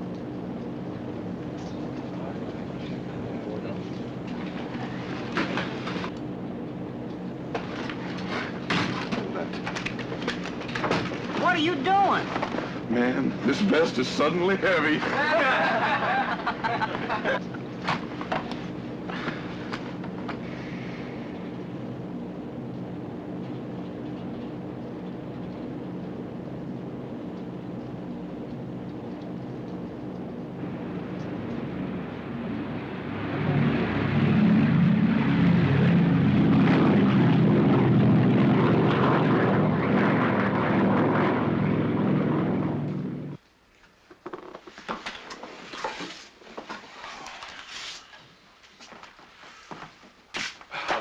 You finished?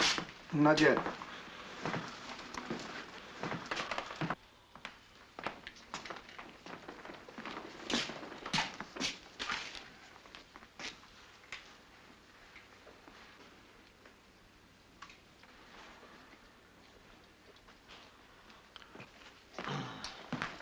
Perry? How's your wife? She came off fine, sir. Did she, A baby girl, 4 pounds, 6 ounces. Everybody's fine. Congratulations. Thank you, sir. He's had a tough 2 ways today, Lieutenant. He'll get over it. Any way you look at it, Lieutenant, I think you made the right decision. Does it always feel this way, Trag? I feel like I've aged 5 years in the last 12 hours. Maybe you have, sir. I wouldn't worry about it.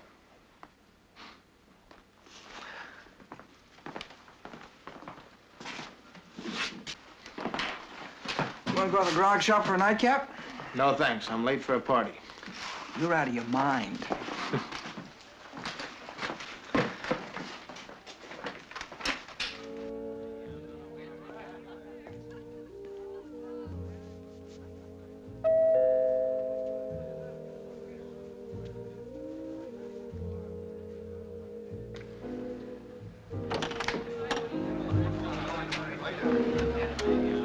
Good evening.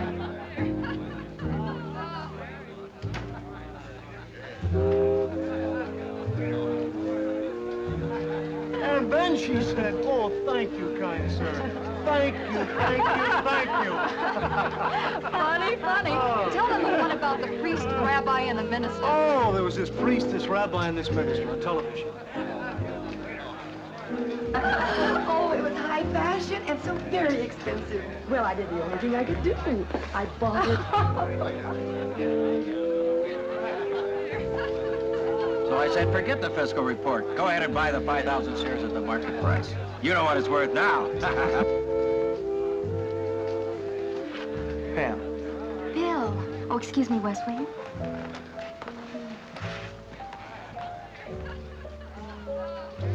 That's for showing up at all. And this is for showing up so late. Hey.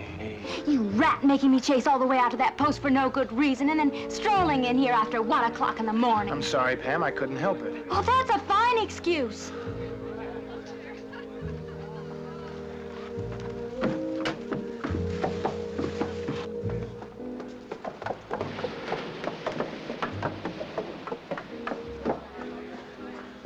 Pam, about today, Bill, that post wasn't a fun place today. I got scared when I saw what was going on, and I even got more scared when you didn't show up here And when tonight. you get scared, you get angry, huh? Yes. Me too. Oh, Bill, you've got to make sure that doesn't happen again. I can't without leaving the Corps, and I'm not about to do that. So there will be times when we'll miss connections and other times when I just won't be around at all. Pam, we better talk about this. Seriously. Now listen, Bill. If I'm going to limit myself to one man, that man had darn well better make himself available too. Well, if you put it that way. Well, that's the way it is. Well, Oh, well, what? so long, Pam. Well, is that all you've got to say? No. I'd like to see you again sometime real soon. Oh, you expect me to sit around and wait for you to call and ask me for a date? No, Well, don't worry, I probably will, because that's just the kind of kook I am anyway.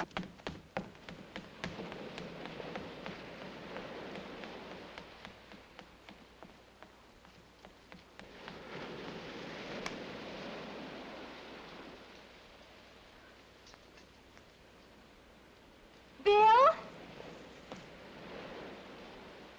Oh, why don't you go home and get some sleep? You look awful.